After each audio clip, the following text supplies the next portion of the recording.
Have we gotten, who needs, we got people still trying to get in? What about behind you? Good. We're good, okay. All right, good evening. It's March the 12th. We're here at the City Hall for our regular meeting. If you would, let's stand for a moment of silence, followed by the Pledge of Allegiance. Thank you.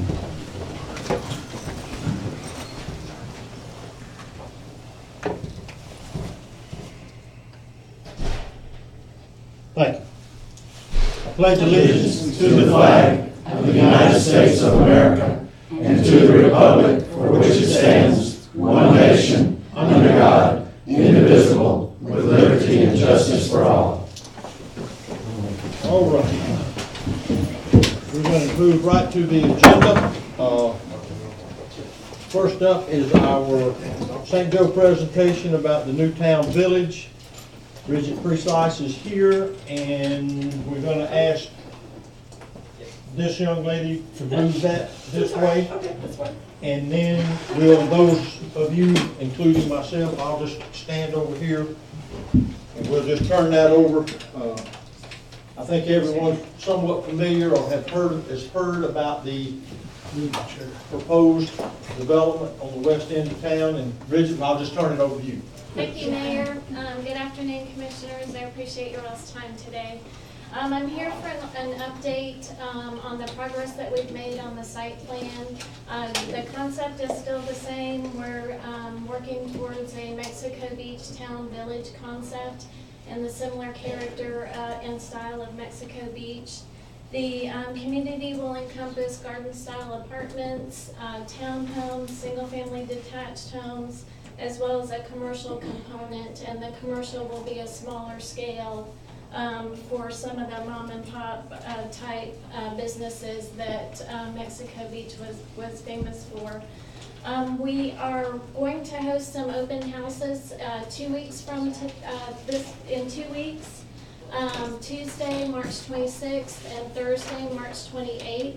We've secured the St. Joe Beach Fire Department to host those at, and we're going to have them at different times of day.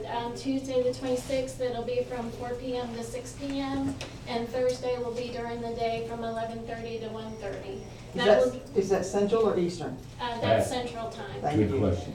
I have left a couple of, we're going to run some ads in the Port St. Joe Star and the News Herald, and I've left a couple of flyers with the mayor to post here so that everybody who comes into City Hall can be aware of that. In addition to the site plan, we'll have some additional informational boards that will show the kind of character that we're thinking. This is one example of the one of the renderings for the garden style apartments. You can see they'll most likely be 3-story. We think a mix of probably 3 stories sprinkled with maybe some 4-story. But we do have a height limit on what we can develop on this in this community, and we are going to work within those constraints. So at this particular point in time, if anybody has any specific questions, I'm happy to answer those. Otherwise, we can see everybody at the open houses in 2 weeks. Go ahead. What is the total number of housing units that you plan? We're looking right now at about 400 garden-style apartments and a little over 200 in the mix of townhomes and single-family detached homes. Are there any plans with that many units being built and the number of people, they're gonna go to the beach somewhere, which to me would seem like it'd be towards the canal area. Are there any plans to provide more parking, restrooms, pavilions? Right now, all of our development program is proposed on the north side of 98. We do still have the property on the south side of 98 that can accommodate some of those types of, certainly beach access and some of those types of other facilities to support that. I think you know, to me, you would need to address that because they're gonna go somewhere. Yeah. And if you just give us that land, that'd be fine with.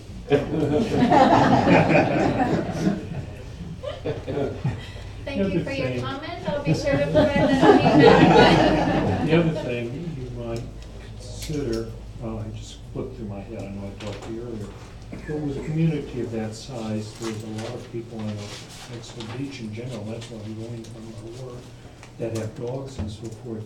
If you would include kind of a dog park in your facility, I think it would make it much nicer.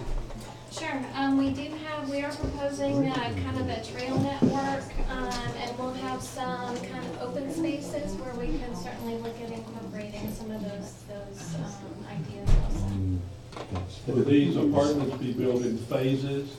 I don't suppose you're gonna build 300 or 400 right off the bat. No, we'll probably start with 200 to 220 as phase one, and then based on market demand, roll into phase two. Bridget, Ma'am? just a quick question. I can't tell from here, but it looks like you're gonna be right along the boat ramp, the current boat ramp area. Yes, that is down here. So will we keep the amount of parking that we have today? Because that's gonna be important. Yes, I don't believe we've encroached with our future development in that easement, in that lease area that is currently existing. Do you have a builder in mind yet?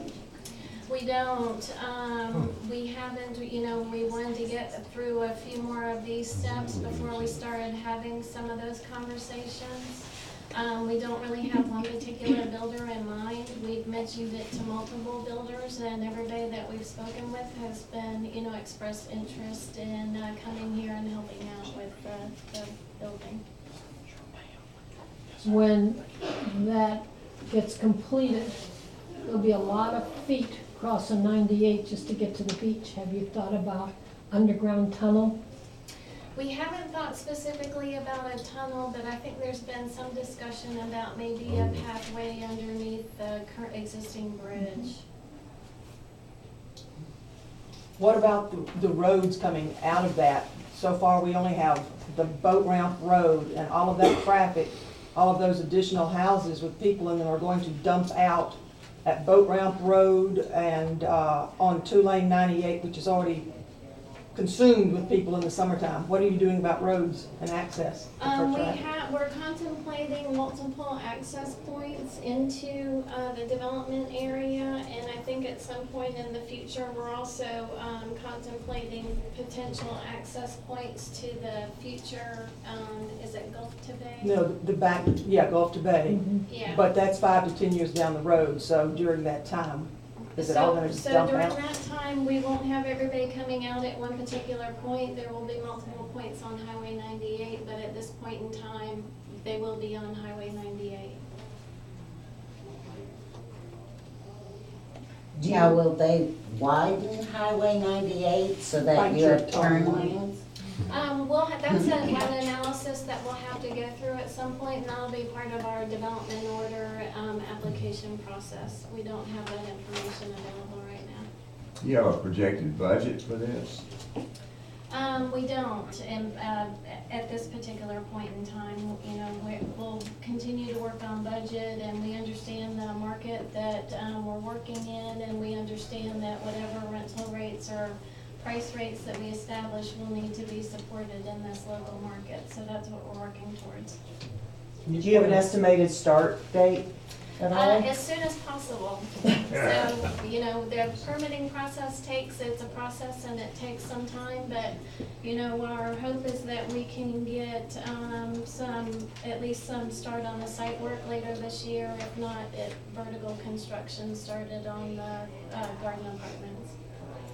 It's hard to see. Can you point out the commercial areas and just The describe a little bit commercial about what's area going is on? this. Okay.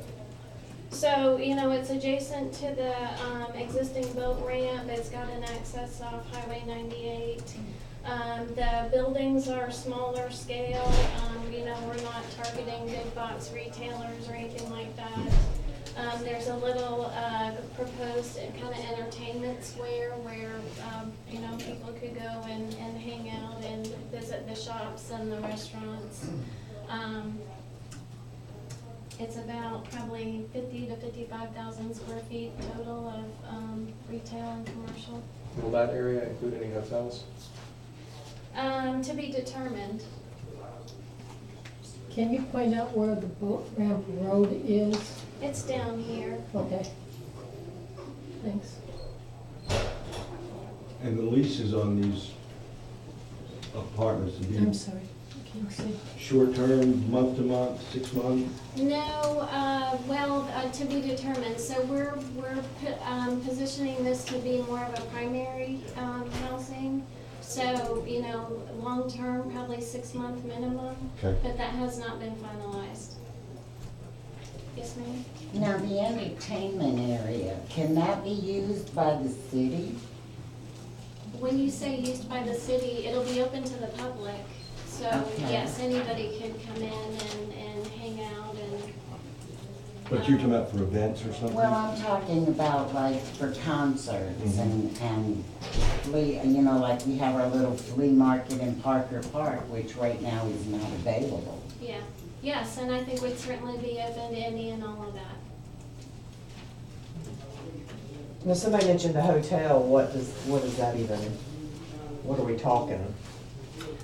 That's to be determined. We don't have any plans specifically for right now for a hotel, but certainly there might be an opportunity for some type of lodging within the commercial area. Will all this be decided before you start construction? This will be decided, so when we go through our PUD process and our development order applications, we'll have to identify a specific program, and it will be decided at that point in time. Oh, so you don't know? Not Yeah, I don't believe there's a formal application in-house. They're just going above and beyond, trying to collaborate now. Yeah, I'd just like to see some kind of idea of what's kind of figured on with a 90% idea or 75, but just thinking what things might be and could be. I think we owe it to everybody who lives in Mexico Beach to find out exactly what's going to happen, as close as they can come. And we understand it's, you know, a beginning development, but what's second and what's third? Just me. And we can, you know, we're continually working on this, so by the time we get to the open houses, we'll work towards having a pretty specific idea of at least the what's and possibly the wheres. So if anybody has any questions on that, we'd be happy to answer some of those through the open house That'll also be process. part of the development order, as you said. It will Before you be. do anything in the Right. development order process, you'll know some of what Jerry's talking about. Do you have an Yes. idea, timeframe when you would expect to formally do the development order? You all have So, you you're know, shooting for? we wanted to get through the open Sure, houses, I know. kind of get some community feedback, you know, incorporate changes that we need to do, and then we'd be starting pretty quickly.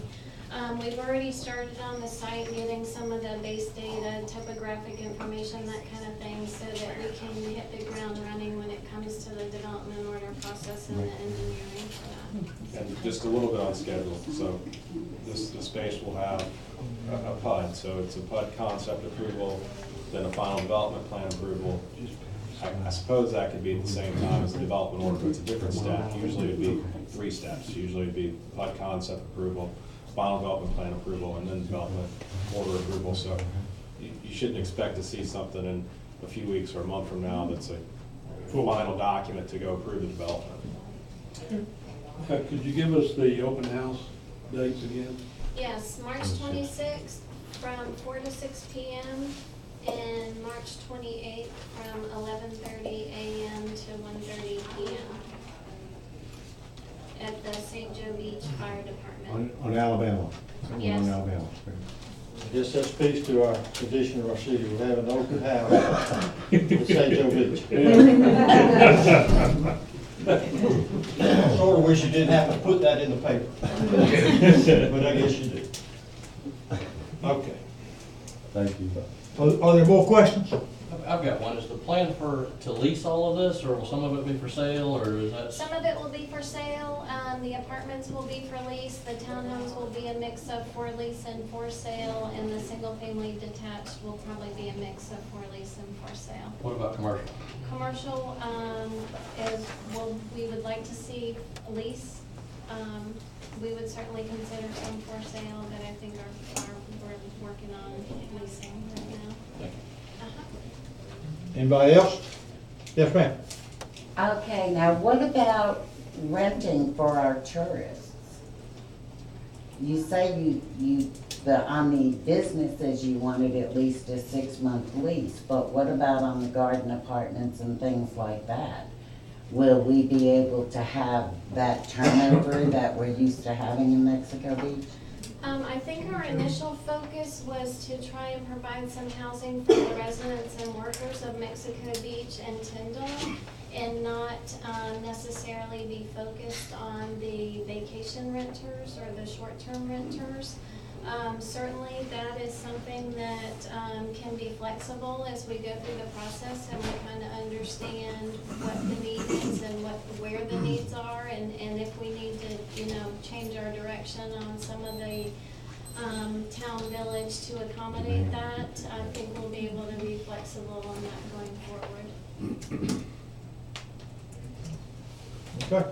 Thank you, Jill. I Great, appreciate thank you very much. everybody's time. Appreciate you coming.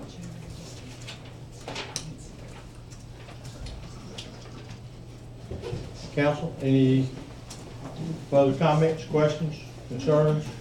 Okay. All right, moving on. Number 2 is planning and zoning recommendations.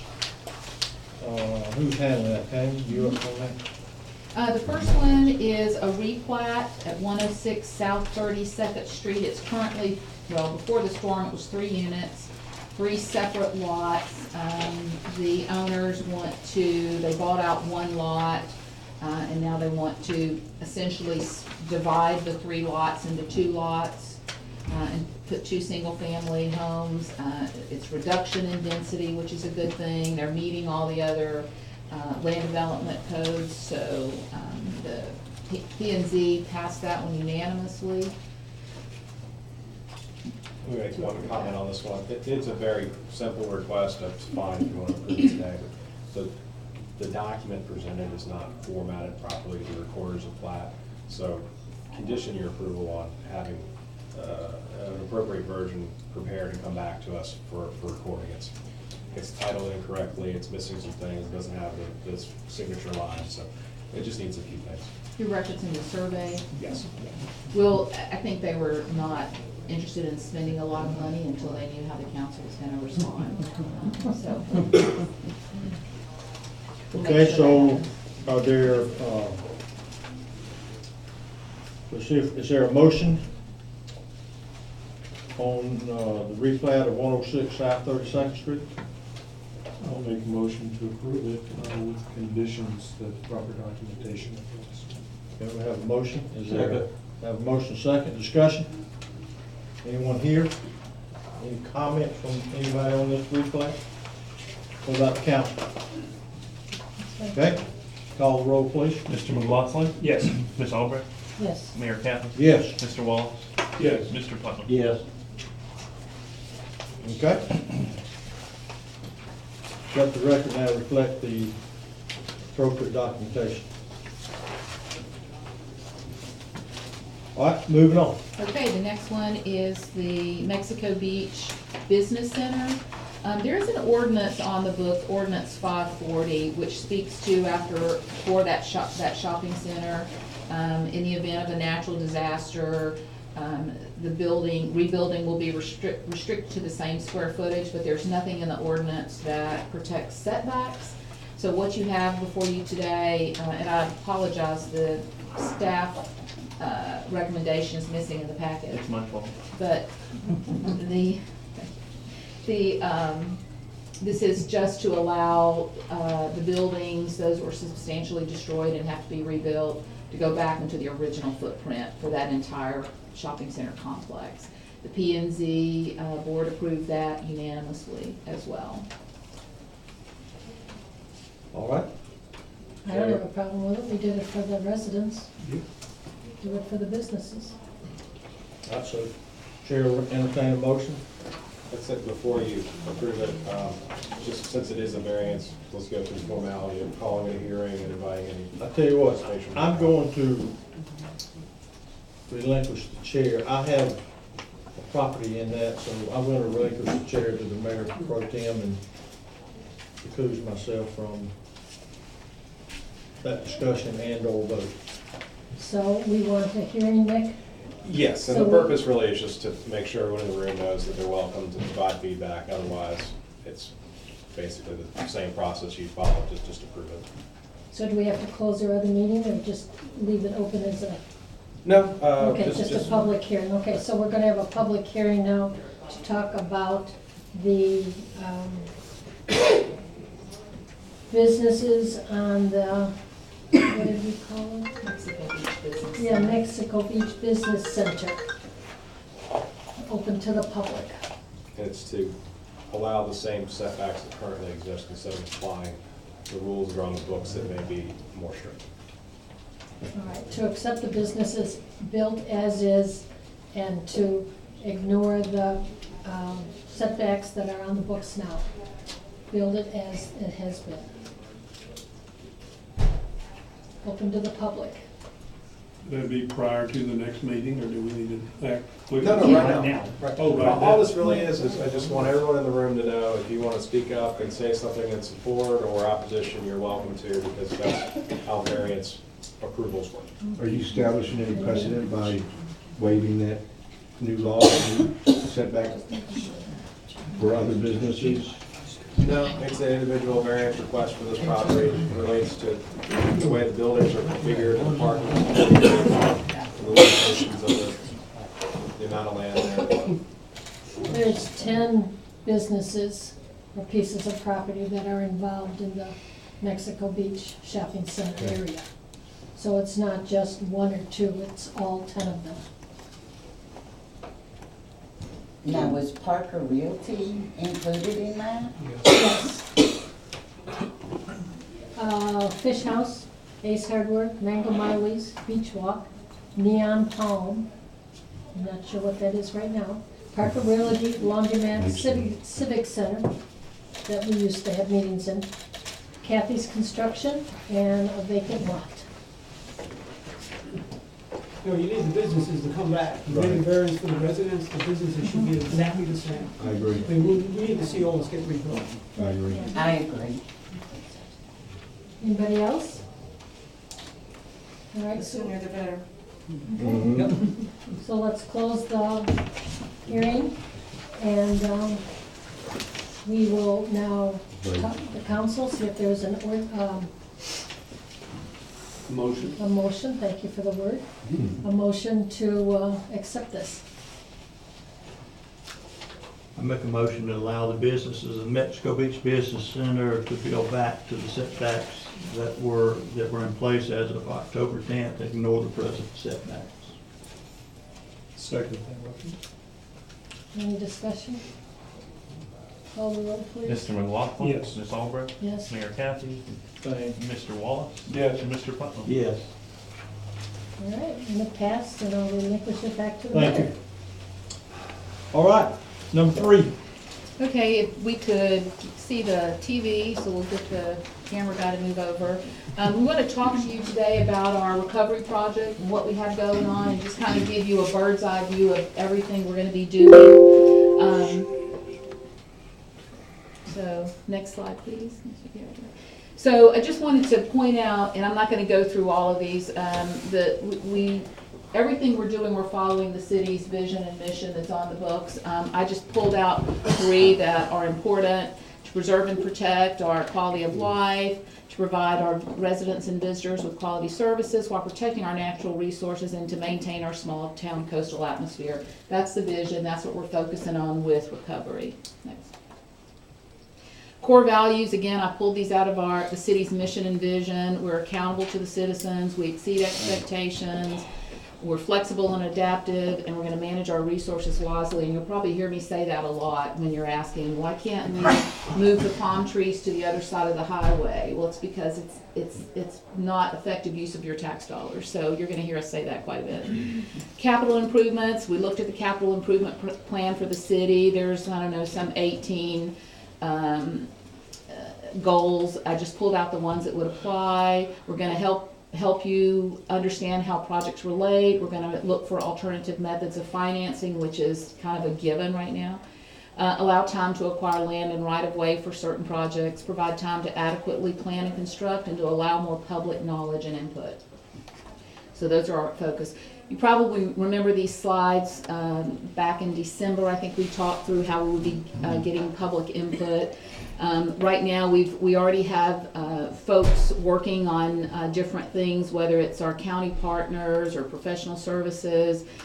We do have a couple of citizen volunteers who are actually helping us do some research right now. So we'll be pulling in folks as we need your help. So if you remember early on, we said if you're interested in helping with some of these efforts, let us know. Please let us know if you're interested in helping in any of these areas. So once we establish kind of our an idea and what we want to do, we'll have a town hall meeting. We'll share those ideas. Then we'll collect your ideas, go back and develop recommendations. We'll come back with a scope and then have the public see what we're looking to do, and we'll get council review and approval at that time. So this is kind of a ongoing approach. We'll do this for every project or a series of projects as we go through this. Next slide. Oh, sorry. Project life cycle, it just kind of gives you an idea of what we do. We develop the scope, we do a little planning and design, we come back and we look at estimates depending on price. We may have to scope in projects or make some adjustments. Then we'll secure our funding. Once we have funding, then we'll schedule that project. Okay. So there are projects, we call these our response projects. These are things that we've been working on since the storm hit, and we'll continue to work on those. We don't really have an end date. We know what our goal is, but these are ongoing. For example, water and sewer, we think we get something resolved, and then next thing you know, we have another break, or we find that salt water intruded here. So those are going to be ongoing. Water and sewer repairs. Stormwater repairs, including seawalls in some of the areas where the city owns the seawalls, roads, bridges, and sidewalks, vehicles and equipment, all of that will continue. Debris removal for both public lands and waters, and then debris removal for private property. And I want to just say something about the private property debris removal. The code enforcement process begins April 1. We understand that some folks are still dealing with your insurance company. And you may not be ready to demo. You're waiting on answers. We are going to work with you. I don't want anyone to think we're going to come in there and strong arm you. We're not. Our goal is to clean up the city. We're going to get it cleaned up. We're going to help you do that. So just know we're here to help. We're going to have our debris contractor. He's going to be here for a while helping us. We'll get our city cleaned up. So don't be intimidated when you see the April 1 code enforcement date. That's just our process for FEMA. We kick off that process. And we start, we can actually do more to help you clean up, okay? So phase 1, we have 3 phases of our recovery. The first phase will begin April 1st. We've already started working on some of these items, but I'm just gonna run through them quickly. Restore the marina. The marina held up very well, thanks to our engineer, Dina Bautista. She's not here today, but she did a great job on that. We have some pilings we've got to repair. Some of the pedestals for the fishermen. So we've got a little bit of repairs to do. The jetty, just so you'll know, we're looking at some improvements to the jetty for mitigation money down the road from FEMA. We're looking at possibly extending the east side to help us not have to dredge so much in that area. So looking at improvements to help with sand getting into the canal. Canal Parkway Bridge, that project is out for bid now. We should be awarding that, I think, Friday. And we did incorporate improvements in that bridge design. Before it was a stormwater culvert, now it's actually it will be, you can take a canoe or a small vessel under that bridge. We've hardened it for the next storm so it'll hold up better. So we did improvements to that design, and we're hoping to have that in by June 1st. That's our goal, to have Canal Parkway back open. Pavilion at the marina, we're going to be replacing the pavilion, the restrooms. One of the ideas from our architects was to, if you remember, the pavilion was down on the jetty and the restrooms were at the other end of the street. So they're looking at combining those into one location so the restrooms are close to the pavilion. We've got to look at water and sewer, but those are some of the improvements we're looking at making now that we have the opportunity to do that. Replace the Welcome Center. We're working with the CDC on that as well. Restoring the boat ramp. putting the fish cleaning station back in. The cooler, believe it or not, survived and is working fine, even though the surge washed it into the woods, we recovered that. We're also gonna be adding restrooms. We have the approval of St. Joe to add restrooms at the boat ramp. That was an improvement that people have been wanting for a while, so, we have, money in our boat ramp fees to do that, so, we'll be adding that improvement. One thing I wanna mention, I think, Ms. Albrecht, you mentioned pedestrian going over. We actually talked with the St. Joe Company about doing a pedestrian walkway from the boat ramp area under the bridge across 98, adding it in, so that it would extend the canal walkway under the bridge over to the boat ramp, and they were happy to let us do that. So we'll be looking at that as well. Replacing the dune walkovers and paths. We're trying to, going forward, to be as low maintenance as we can be, so we're saving your money instead of spending it on maintenance. You'll see that in some areas on the dedicated beach, we'll have to do walkovers because we have to get over the dunes. In some areas, we'll be able to do more paths with rope line paths, so we're looking at different ways to accomplish rebuilding of our about 28 dune walkovers that we lost during the storm. Beach restoration, as you are aware, we pulled out some of those trees to start the emergency berms.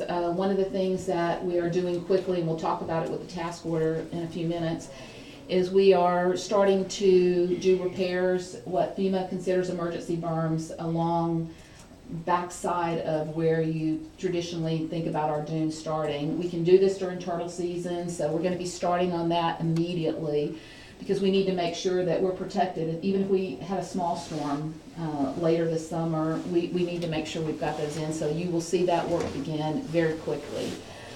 We have a large volunteer effort. They will be helping us replace the sea oats, plant the sea oats, and replace our dune fencing to start restoration of our sea oats and the dunes. And then the sand bypass system that's down on the canal, we're going to try to get that fixed and working properly so that when we dredge, we can actually pump the sand where we need it to go. And then restoring the beach parking. I mentioned in the last meeting some of the ideas we have, and we'll be presenting those ideas at a town hall meeting, so you guys can provide your input on those. And then we'll be replacing all the city signs, the entrance signs, all the signs, street signs. Right now, we've been holding off because it seems like we put one out there and a debris truck gets it. So if you'll just be patient with us, we'll get the signs up as soon as we get the big double barrel trucks out of here. Stop signs. Now, we've got stop signs. We tried to get those up, but all the rest of the signs will be replacing those. We're looking at a common theme. That's some of the information we're going to ask you guys to help us decide in the public hearings, okay? And then restoring the landscaping, the trees and native plants throughout our public spaces, and then our benches, picnic tables, and our trash cans. So those are the things in phase one. A lot of work. You're going to see a lot of stuff happening between now and the June, July timeframe. Any questions on phase one? I have a question. You're talking about holding town halls on and getting citizen input, which the city absolutely needs to do. My question is, we're down to maybe a quarter of our resident population. How is the city going to reach out to the rest of them who are hopefully coming back? Because a quarter is not the same as 100%. We talked about doing surveys. They work well. So we've talked about doing surveys that folks can mail in to actually give us feedback through snail mail or email those to us. So we're looking at all options to try to make sure everyone has a voice in what we do. Anybody else? Yeah, Tanya, you talk about April 1st and code enforcement. I understand houses, people won't have insurance money and this and that. But what about cleaning up your lot? I mean, some of these houses have garbage laying around, and there's no reason why they can't clean them up, just like the empty lots. I mean, that's gotta be a time limit left. You know, it might take you 6 months to get your roof on, but you at least clean up the mess around your house. And that's what we'll be working on starting April 1. Okay. We'll be working on that. Can we find another place to have an open house meeting?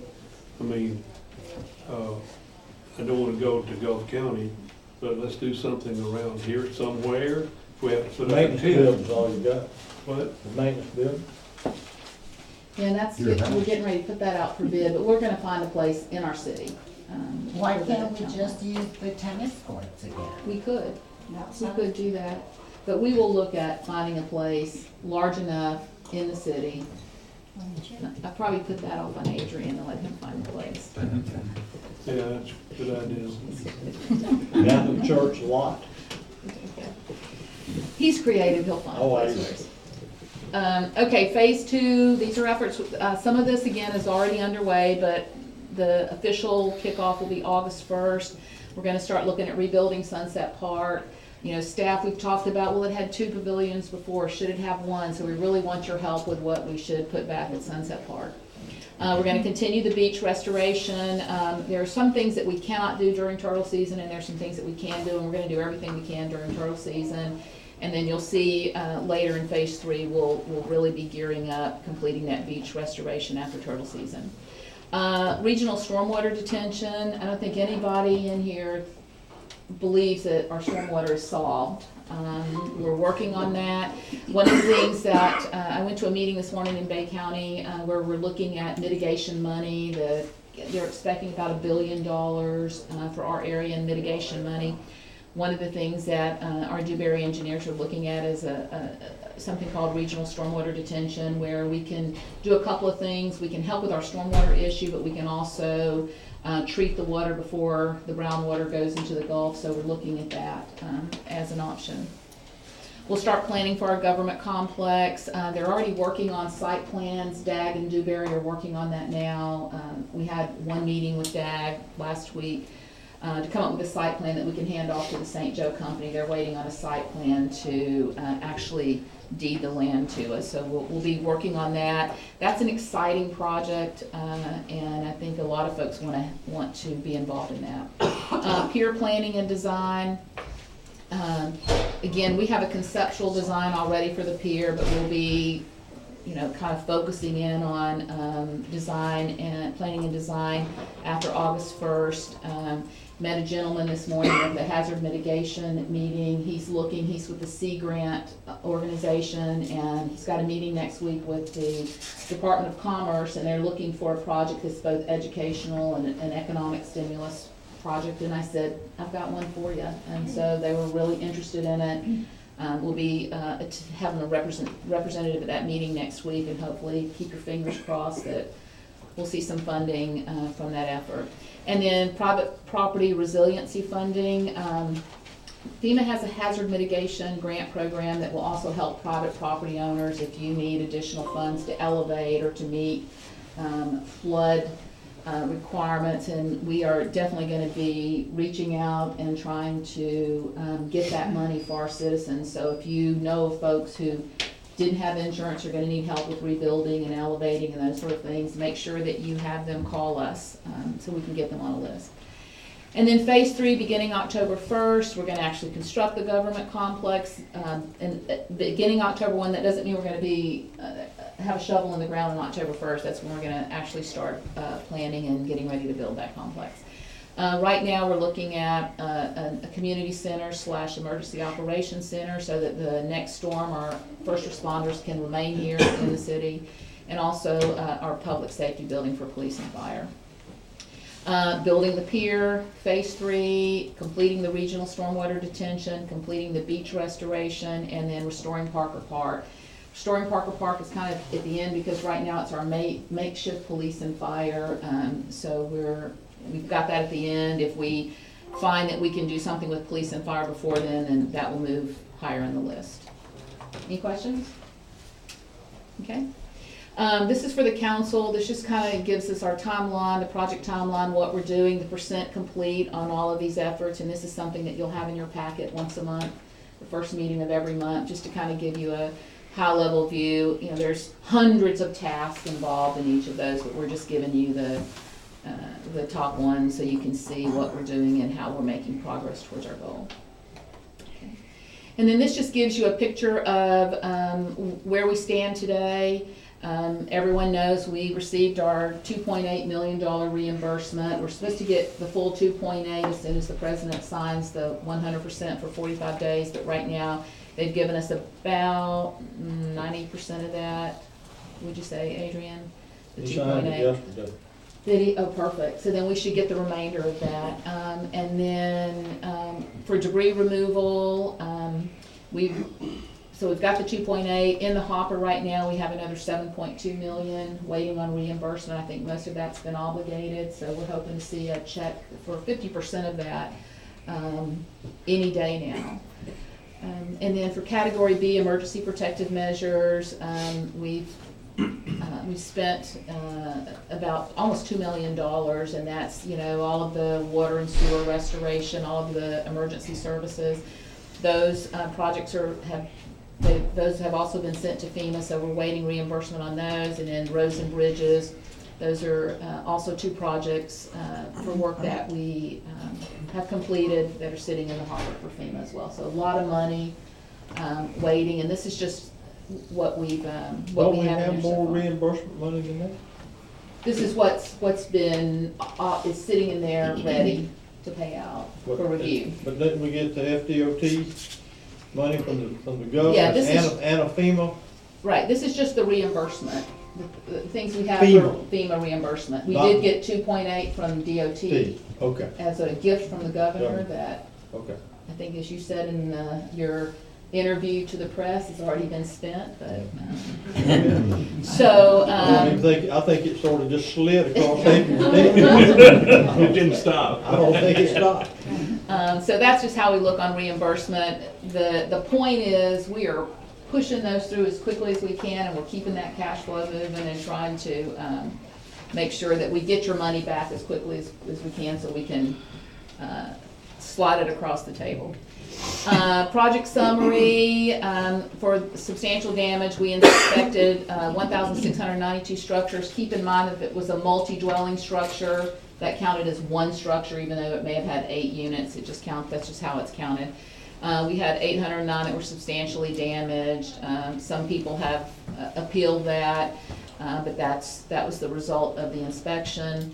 We have about $1 million in donated resources so far, and we know that's a very low number compared to what we have, but we haven't collected from all of the churches, Team Rubicon, we don't have their numbers yet. But for every volunteer dollar we have, and how that works is, depending on what you're volunteering doing, there's a dollar value associated with that, and all of that reduces our match at the end. So I would say we're probably hitting close to 2 million right now in volunteer resources. So if you volunteer or doing anything to help, make sure that you let us know so we can track your time and capture those dollars. All the funding sources that we're looking at right now, we applied for the community disaster loan. It's anywhere from 1 to 5 million. We're not sure what we're going to get of that, but we applied. And then, of course, we're reaching out. I have a meeting tomorrow morning with the Department of Economic Opportunity looking at a CDBG disaster recovery grant. So we're out there shaking the bushes looking for every dollar we can find. The Bay County mitigation plan, I mentioned that this morning, will be making sure we're at the table to get our portion of the $1 billion that's coming in for that. I think that's it for that. Go over the volume of people and the importance of documenting volunteers. Talk about the kind of stuff that counts that people might not be thinking about. They might have thought they were just helping their neighbor, but maybe it counts. Right. Anything that you do to volunteer to help our community, whether you help your neighbor clean up their yard, whether your church organization comes in and helps, make sure we capture all the dollars from your church resources when they come in. I mean, it's How does that get to the city? Kathy Crum is our volunteer coordinator. You may remember her. She worked at the Welcome Center. Her office is here, just down the hall, the last door on the left. All you need to do is come to City Hall, and we'll make sure, call or come by, and we'll make sure we capture those. She can sit down with you and explain to you what we need. Is there a form involved? I think she has all kinds of forms and everything. She's capturing all of that, so any volunteer time, I know a lot of our citizens have helped us up here at City Hall, and we capture those volunteer hours. So anything that you do within our city, if you have friends and neighbors from out of town come in to help, make sure you let us know so we can capture those So hours. it's neighbors helping neighbors during the cleanup, you can count all of Any that. volunteer work you're doing, we want to make sure we capture all of that. Now, we had 6 kids on our place for about 8 hours, And I do have the address of the college and everything. Perfect, we'll get that from you. Okay. Question on the newsletter that came in the water bill. You listed cleanup, and there was a big point made now, as far as nobody asked about this. $7.5 million the city's gonna be on the hook for cleanup? No, I was just using that as an example. Okay, 'cause that was in there. The city has a matching number, so we're estimating our debris bill is gonna be about 60 million when we're finished.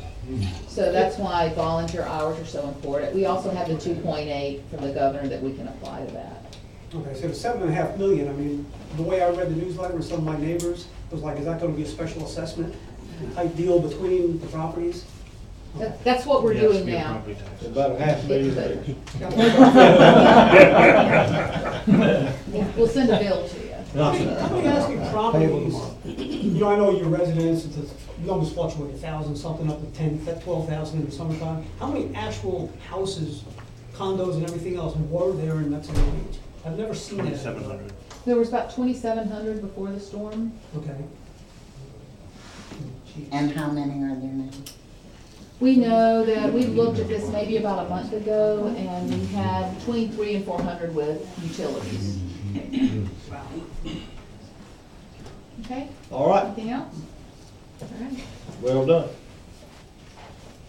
Are we moving on? we're moving All on. right, we're going to number 4, the task orders. I'm gonna- And, is that your That's handling? me. Dean is not here, so I'm gonna try to run through those. The first is the emergency dune design and permitting. Again, that's an emergency project. In order for us to claim emergency dune from FEMA, we have to get going quickly. So, It says dune walkover. it's, emergency dune design and permitting. Oh, there. It's really D, right? I'm actually going the order that's in the packet, Okay, not necessarily what's on the I- agenda. We'll start with the dune design and permitting. That one, I yes. just was making sure we were looking at the right paperwork. Sorry, Mayor, I'm just. That's all right. So the total of that task order is 195.5. And that is for, the items listed, that's all the pre-construction surveys, the post-construction survey. We thought we would be able to leverage some of the work we did for beach restoration, but the topography is just totally different, so we're starting over on that. I'll run through these and then we'll come back at the end and. Let me ask you on that one. It says that the city-owned beach from the marina to the Gulf County line. Now, what's being defined as the marina? The canal. Okay. I thought that. Okay. Right. So, self-explanatory. I know this is a pricey task order, a lot higher than we normally see, but there's a lot of engineering and design work involved in the berms. Are they gonna back during April, they let us push sand with bulldozers. They're gonna make us haul it in? Well, we need it. We don't really have enough to push for the emergency berm, so we will be bringing sand in. And we have approved sites, approved sand pits? We're working on that now. That's part of the task order that Dewberry will be looking at. Each week. Is this clearly in the FEMA guidelines of reimbursement? Yes. Yes, they actually suggested that to us. And we do have 2 pre-approved pits. Well, I thought they already had them approved, that's why I We was have wondering. 2. Okay. We're looking at about 2,700 truckloads of sand, so a lot of sand. And the importance of describing this and identifying this as an emergency project is under Dewberry's contract, if projects get too large, they're supposed to be separately bid out. This is right on the edge. But it sounds like from the agencies, they're encouraging this, they consider it an emergency, it's all designed to prevent further damage. So it's a logical fit, but if you don't feel like this is really an emergency, then we can always back up and bid out this whole engineering requirement. Is this the type of dune that the city put up in what, 2007, 8? That we had berms along the beach? Is this that type? Yeah. I don't know the height that they're proposing, or is this is probably part of the engineering? 4 to 5 feet. 4 to 5 feet, so it's very similar. Get started. And remember, the location of this is not where you think of dunes and sea oaks. It's seaward of that. It's actually landward. The emergency berms are landward, which is why we can do them during turtle season. They're gonna be a little bit higher up, They're landward of the where we Of the typically would expect to see them. Okay. These are basically emergency also because we are getting close to Hurricane. storm season again. And we need something in place. Right. I think emergency fits. Emergency. I'm good After with 5, emergency fits. Do you want to vote? Everything's all right. Well, we're just doing one at a time, and then it's clear what we're doing. So the one we're discussing is D on your sheet, on the agenda. Yes, emergency berm. So the chair will entertain a motion. Move we approve the emergency work order. Second. We have a motion second. Is there any discussion? Is there any opposition to that motion? Let the record reflect it's 5-0. All right, where are you going now? I'll go to the dune walkovers. There isn't a dune walk on It's not in here. No, it's supposed to be parking. Yeah, that's right. So that she sent me the. Oh, password, she it's sent me wrong, were okay. different. Where does she have the dune walkovers? Okay. I just go down. All right, so we'll just start with the, it shouldn't be dune walkovers, it should be the beach parking. And this is, we talked about this a little bit in the last meeting. DOT will begin their repairs of Highway 98 and restoring their 15 feet of right-of-way. That project is underway currently. So this is one of those projects where we can leverage the fact that that contractor's already mobilized and they're gonna be here doing that and make for a more efficient project. So we've got this task order to do the conceptual design for extending the right-of-way along the dedicated beach so we can do the angled parking, make it safer. It'll have a turn lane. It's safer. We're not going out that far into the beach area. Just so everyone understands, we're not talking about putting parking from Toucans all the way down to the county line. This will be in sections because we've got 8 or 10 walkovers that will be going in that area. And around each of the walkovers, we're going to have landscaping and putting the trees back, and we'll have pedestrian areas that are not commingled, if you will, with the parking areas. So FEMA help us with this too? yes. We're hardening the shoreline, protecting infrastructure, the highway, the homes, a little farther down, our infrastructure that's in the ground. Is it paved, Tammy? Is it paved? No, it's not paved. It's Okay. articulated block, which Okay. the grass will go Gotcha. over. It just strengthens it, not paving at all. It'll look just like it did before, only it'll be angled instead of parallel. Okay. All right. So, again, is there a motion? I think in these motions, we should include the price. I am on that written part. Tammy, do you happen to know, one or two of these task orders clearly says lump sum, the others appears like they're lump sum, but they might be time-based, it wasn't entirely clear. I would have to ask Dina. I think they're all intended to be lump sum. They should all be intended to be lump sum, but I'll verify that with her. I know that this one is the 8,000, permitting and design is the lump sum, 8,000. I think we should just motion them as lump sum. We can do that. All right, Chair will entertain a motion on the parking. I make a motion to accept the conceptual design and coordination of the beach parking along Highway 98 for a lump sum of $8,000. Second. Have a motion second. Questions or comments? Any opposition to the motion? Again, let the record reflect, it's 5-0. Okay. The next one is repairs to the water plant. So,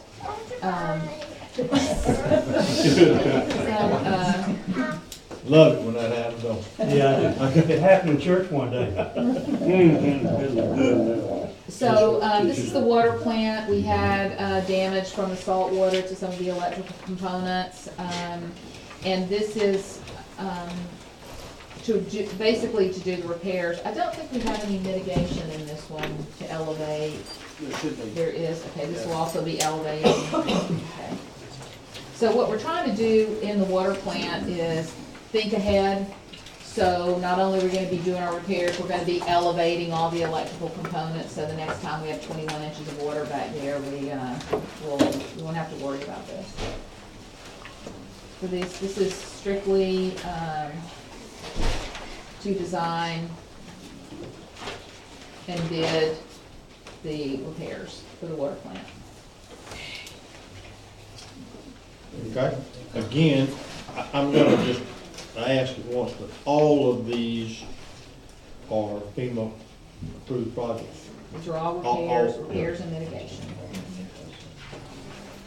And we're on the hook for 12.5% of that So far. So far. so far. Hopefully, I know there's talk of that that's gonna change to, We're hoping it's gonna be reduced to 5, but also keep in mind, we have SRF funding to help with water and sewer stuff. We have I funding. know there's other pots of money, Yes, I'm just, That's a That's the great worst point. case. like you said, the checks just slide across the table, so. Just a cat slide through the. All right, so we're on the, water plant repairs, which is B. Do Chair will entertain a motion. Make a motion for task order water tank, or water plant, electric component repairs. And, I believe the sum on that one's 23,600. All right, we have a motion, do I have a second? Second. Have a motion second. Any discussion or comments? Again, any opposition? Record reflect 5-0. Okay. The next one is the water tie-ins, West Highway 98. Do you wanna speak to those? What this is talking about is, Pier Road, South 32nd Street, the View, Tranquil Harbor, Weston Harbor, those condos along 98, who were originally tied into the 6-inch that ran down 98. Well, that 6-inch got washed out during the storm and has been capped off. We found, so theoretically, all these buildings are supposed to be dead, but we found that that's not the case. We don't know what's going on in the ground. We thought we knew how it was tied in, but we don't know how it's tied in. One's got, we had a water break on the corner of North 36th Street and 98 a few weeks back, and there should not have been water there, but there was. So we don't know how they're tied in or what they're tied into, but most of them are out of water, so we've got to get them back on water. A lot of these condos have contacted me. They're on the cusp of being ready to let people move back in. So obviously our major concern is to get water back to these buildings and the wastewater back running again, to allow them to start renting out or whatever it is that they're going to do with them. But that's what this is about. This is getting all those buildings tied back in. You do the wastewater first? Sure, one come first. Well, it looks like if people have water, they're gonna flush their toilets, no matter what. Well, they can't move back into the building if the wastewater's back on. Oh, okay. You didn't say that. Yeah. All right, that's a good idea.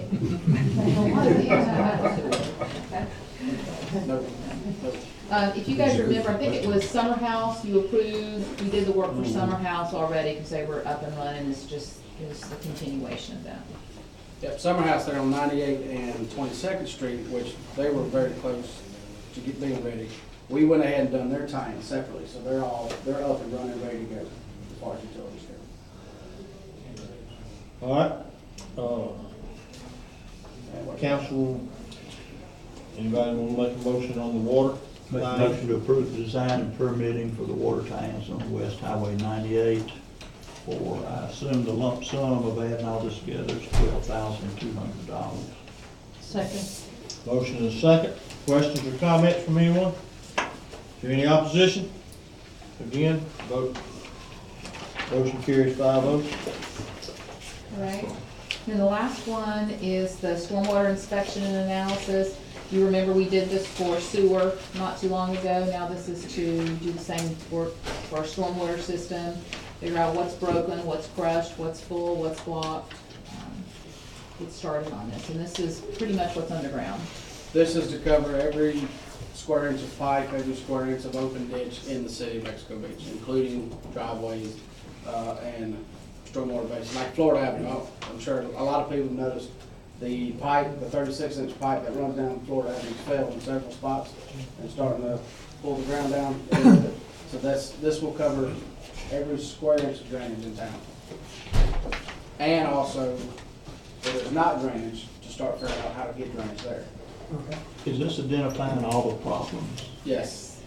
And this will be tied into the bid that's going out tomorrow? No. You don't have a bid due tomorrow? Oh, due, yes, we had some due, not stormwater there. Okay. We've estimated that to repair and reconstruct our stormwater system citywide, to make it function properly, we're looking at $12 to $15 million. It's gonna be a really big project when it's all said and done. This one's a little confusing to me. My question is this a stormwater citywide plan? Or this is to repair what we This have? is citywide. It's citywide, right now, this is citywide repairs. Citywide repairs. That's what this represents. Same thing we did for sewer. But we have a bigger project, regional detention, the one we talked about, we're looking at overall 12 to 15 million. But this is just for the repairs, get our citywide, getting the stormwater functioning again. We'll have another task force at some point. Yes. To work towards that. Well, give me some examples then of what's broken. This not, that we hadn't fixed by cleaning our ditches and we hadn't, I mean, give me just an example of what's broken that we know of. A lot of siesta. A lot of sediment in those pipes, not flowing very well at all. Doesn't cross 15th Street. We've got a lot of sediment in the larger pipe that crosses 15th. Florida Avenue has got a lot of sediment in it. Maryland Park's got a lot of sediment inside that 8-foot by 4-foot box. I can't give you a number on culvert pipes that aren't flowing like they should be.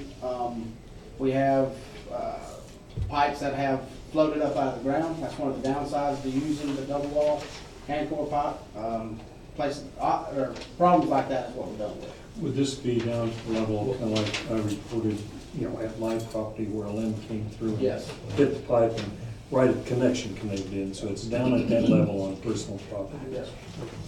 Well, my question is, you just did an assessment, that didn't cost $42,000. I'm trying to understand, what are they gonna do for $42,000? We're gonna go through. I mean, I've read what this says, but you just said that you already know. I'm questioning if. Well, I can't see down in the pipes and tell you how much sediment's in there.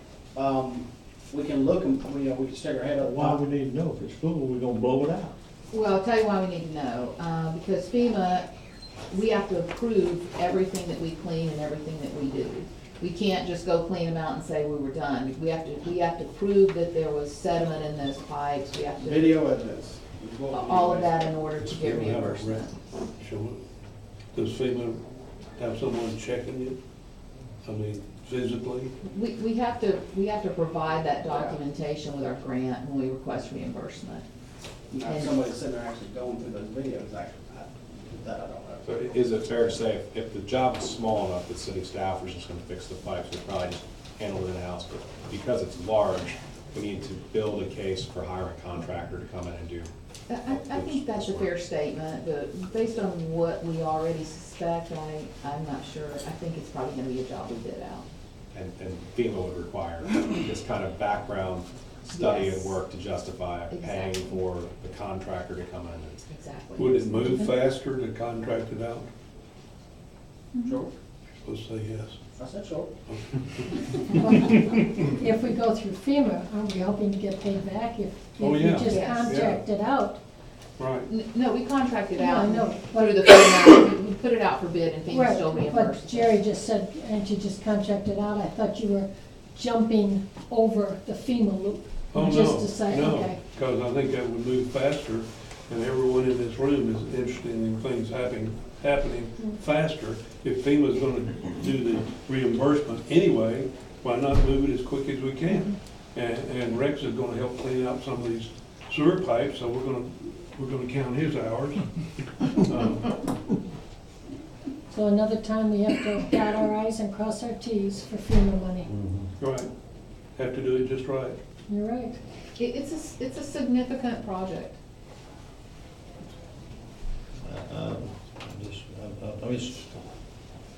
That just seems an awful lot. It says plainly, they're not gonna give us any design or construction plans, they aren't gonna offer any bidding services when it comes to fixing it.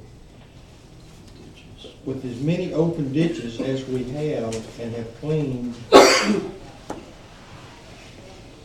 to me, that seems excessive for what we're getting. Remember, Well, we've Mayor? not cleaned any sediment out of the ditches, Yeah, I was just debris. I was gonna say, we got debris out, but we haven't cleaned the sediment out, we haven't regraded it. This will be part of regrading those ditches. Some of them are too low, now they're in the water table, and you can tell they're. Well, it's just gonna identify. It's gonna identify. It's not gonna fix anything. Well, it's gonna identify, and it will help us know how to do the grade on a particular, when we fill that ditch back in, regrade that ditch. It's to help us repair and recover what was damaged. Well, if the project without FEMA would cost $1 million, if we spend the extra $42,000 and FEMA approves it, then we would get at least 75% of that back instead of us having put out $1 million, including 75% of the $42,000.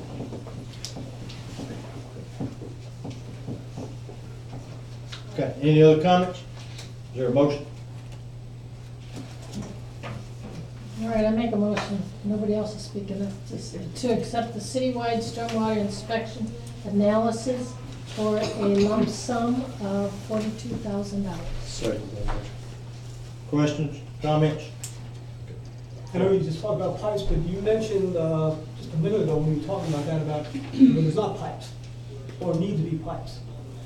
So you're gonna be looking at that too? Not in this effort, this is just repairs This and is just restoration. repairs, okay. We actually, some of the council may remember, we have a stormwater master plan that was developed in 2015. It already has documented many of our improvements that need to take place. So we're kind of ahead of the game when it comes to the improvements. So that's already documented. Is there another comment? Is that the inspection, is that going to be contracted out?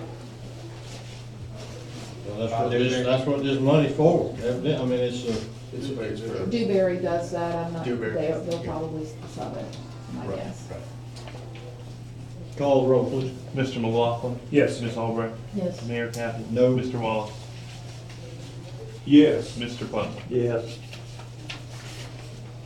All right, that finishes up, those five. Is there anything, any more to add to any of that one on number 5?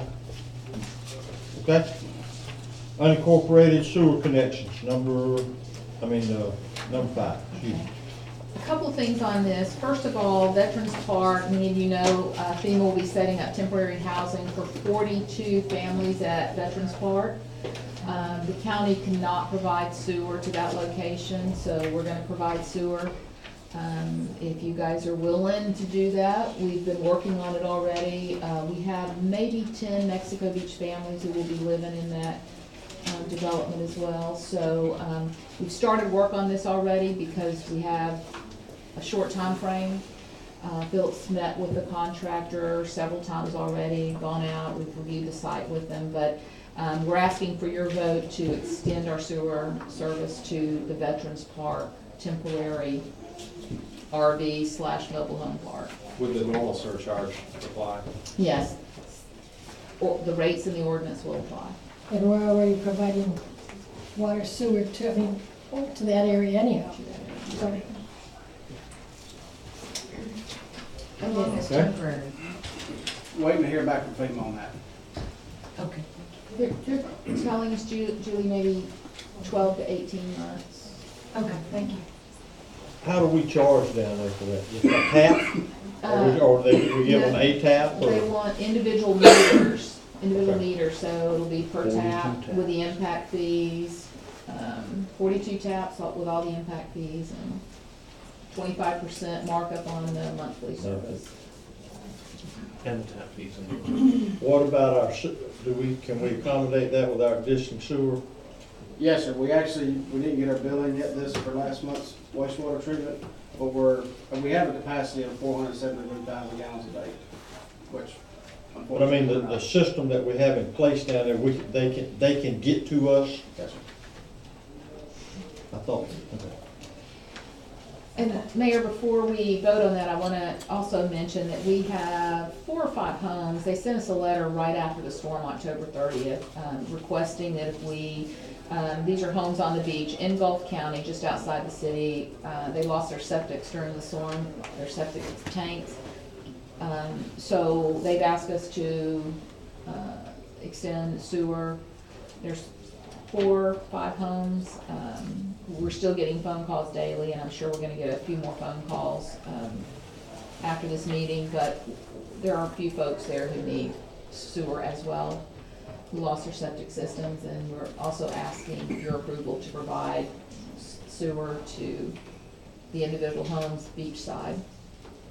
So right now, we have the capacity. So in 2 years, when Mexico Beach is all built up, then where will we be with capacity?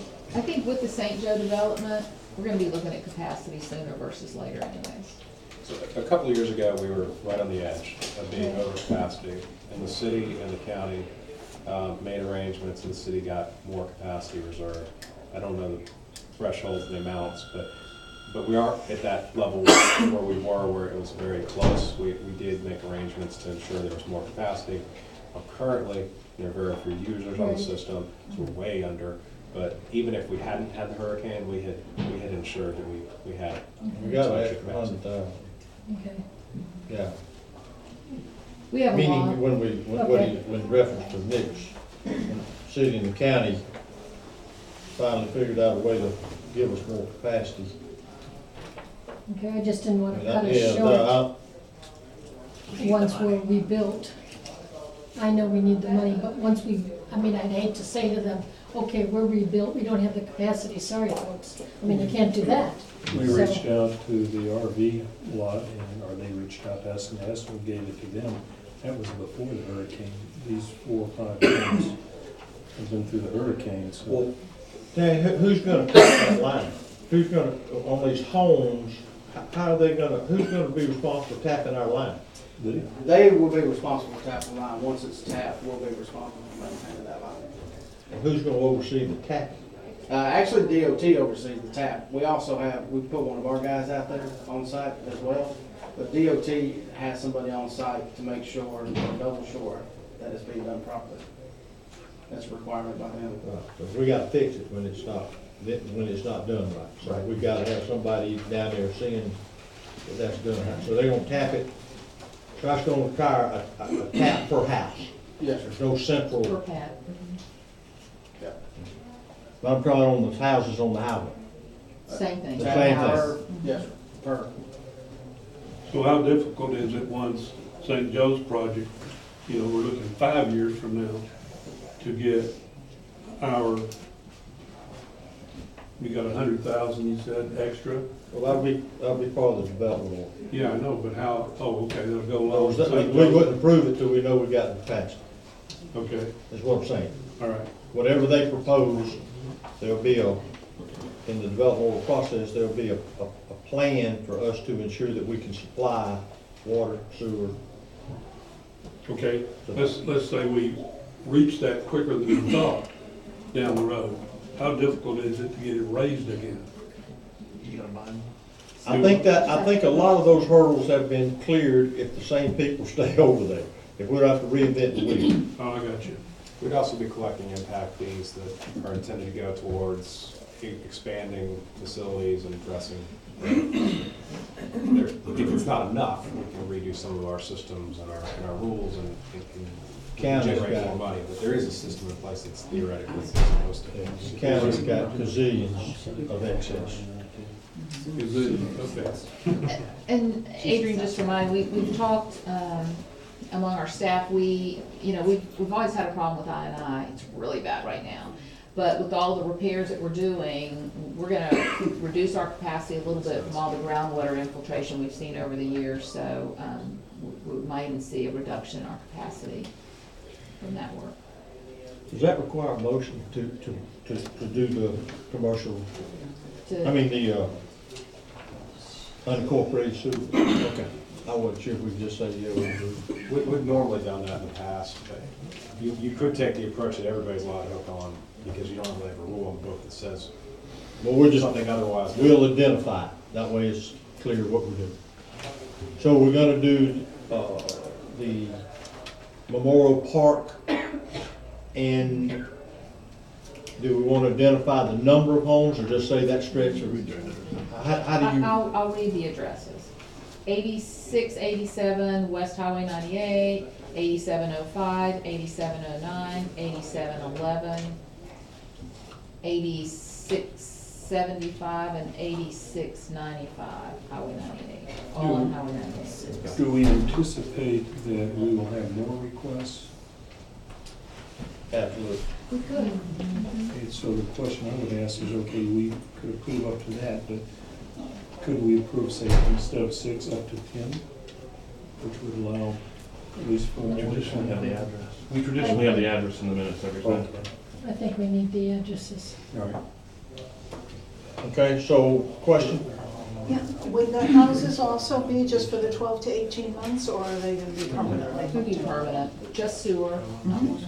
Well, also, would there be a point that Gulf possibly would take over that once they get their sewer? That's in the original mutual aid agreement, but Sometime in the next 5 years for the last one. They can claim on that. Yeah. If they offer sewer, they can claim those customers, just like they did our water customers. Okay. But that would put the capacity back in Mexico Beach once they claim. Question on that, you said sewer, there's no water, how do you charge for that? I We, mean, I get charged my sewers by my water bill, if they don't have water, how do you charge them for sewer? we're gonna be contacting the city of St. Joe to get their meter readings. That's how we're gonna do it. So sewerage is gonna have a meter. The sewer itself's not gonna have a meter. We'll get the reading from the water meters from the Okay, city of okay. St. Joe, and that's how we'll charge it. I was kind of surprised, I didn't realize anybody along the beach had septic tanks. They won't anymore. I know what the water plant. All right, so we're gonna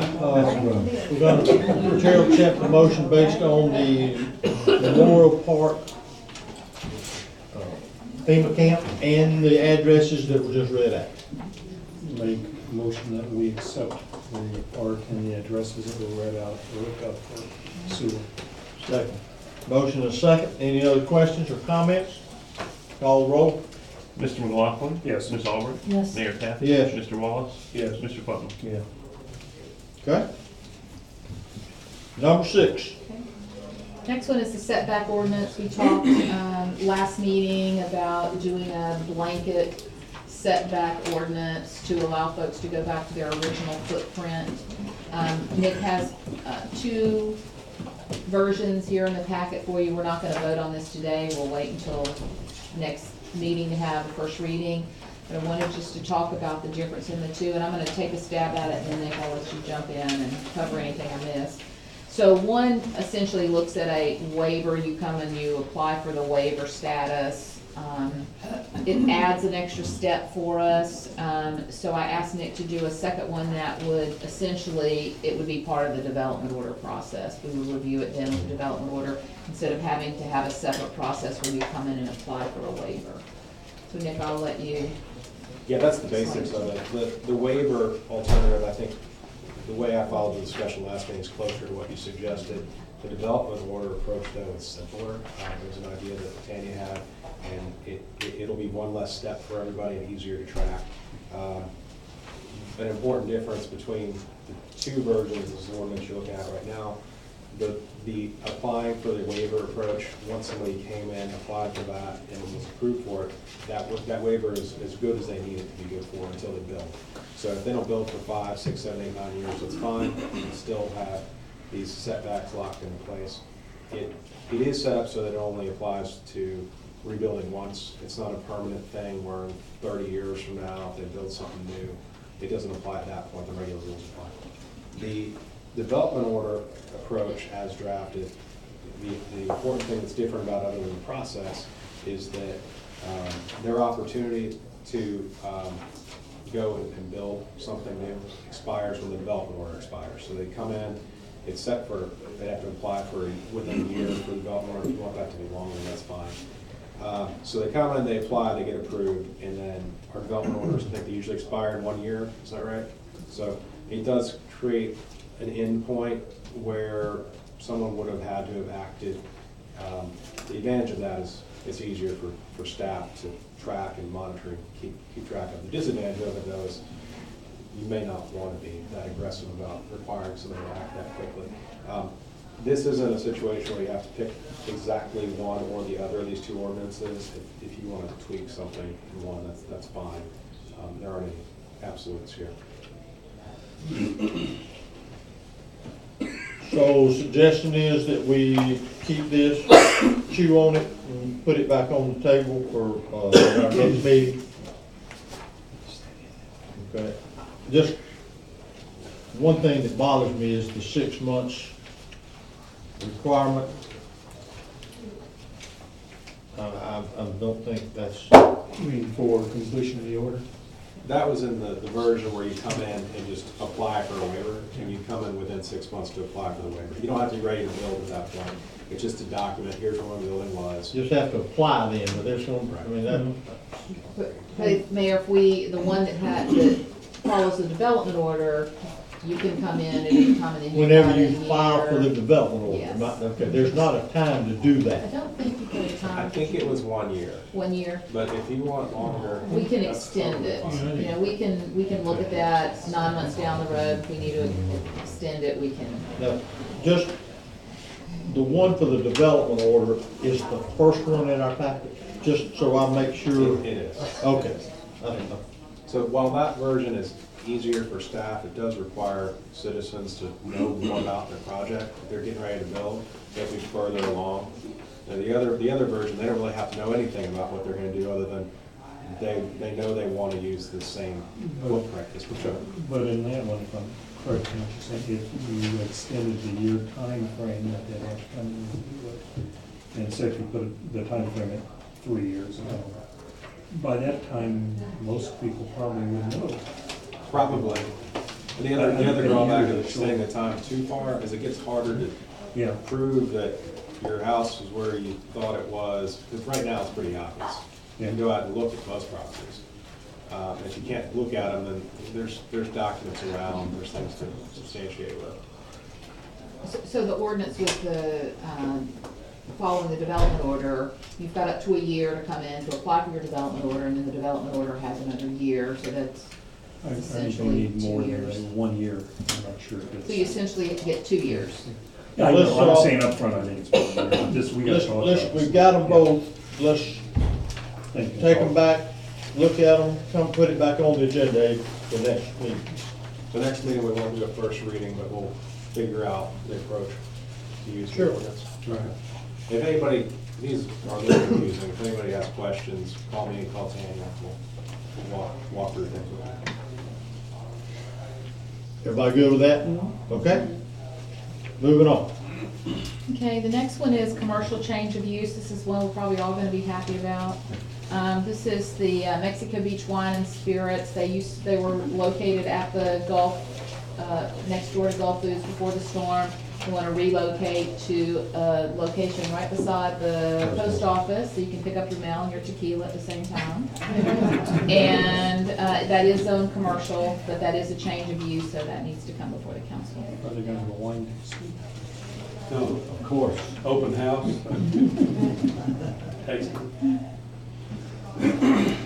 All right, did he do a development order? Yes. We went by the book. We have the development order, we're just getting your approval for the change of use. Okay with you? All right, we have a change of use. Need a motion?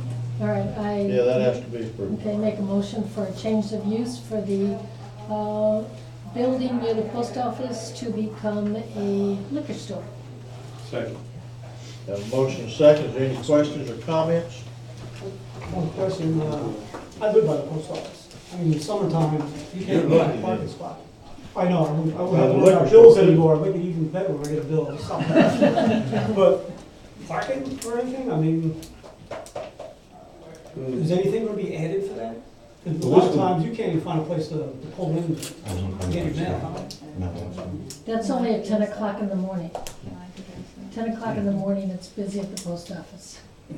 And we're, am I allowed to speak? Please do.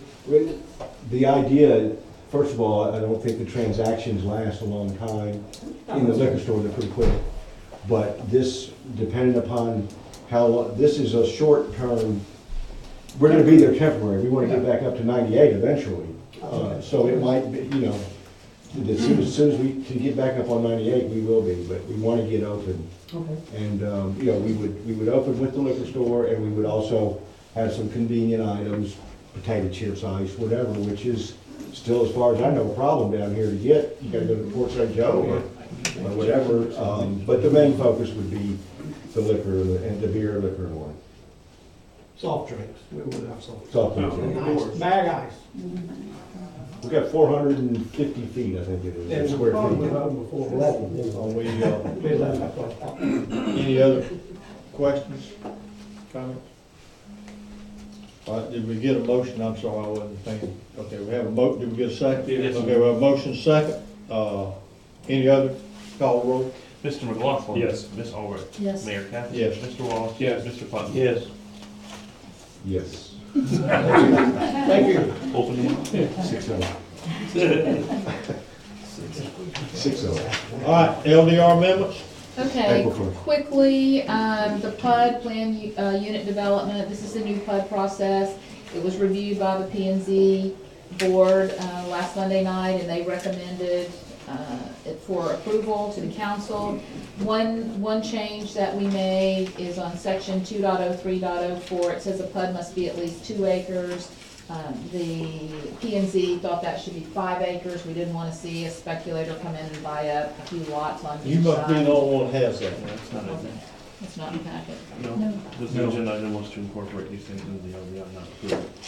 Yeah, we'll send that out to you guys. as soon as It's the meeting's definitely way over. back, we're not approving an ordinance, Yeah. this is an update. This is just Oh, I reviewing. understand that. I'm just saying, just so you'll know, I think you're, Thank you, but Mayor. still, I think you're talking to us as if we're following you, and we're not. Thank Can you. I still kind of get a general idea? what We can do anything we want to. I just, Oh, yeah, no, I would like to have a packet too, but it'd be interesting. Basically, it streamlines it.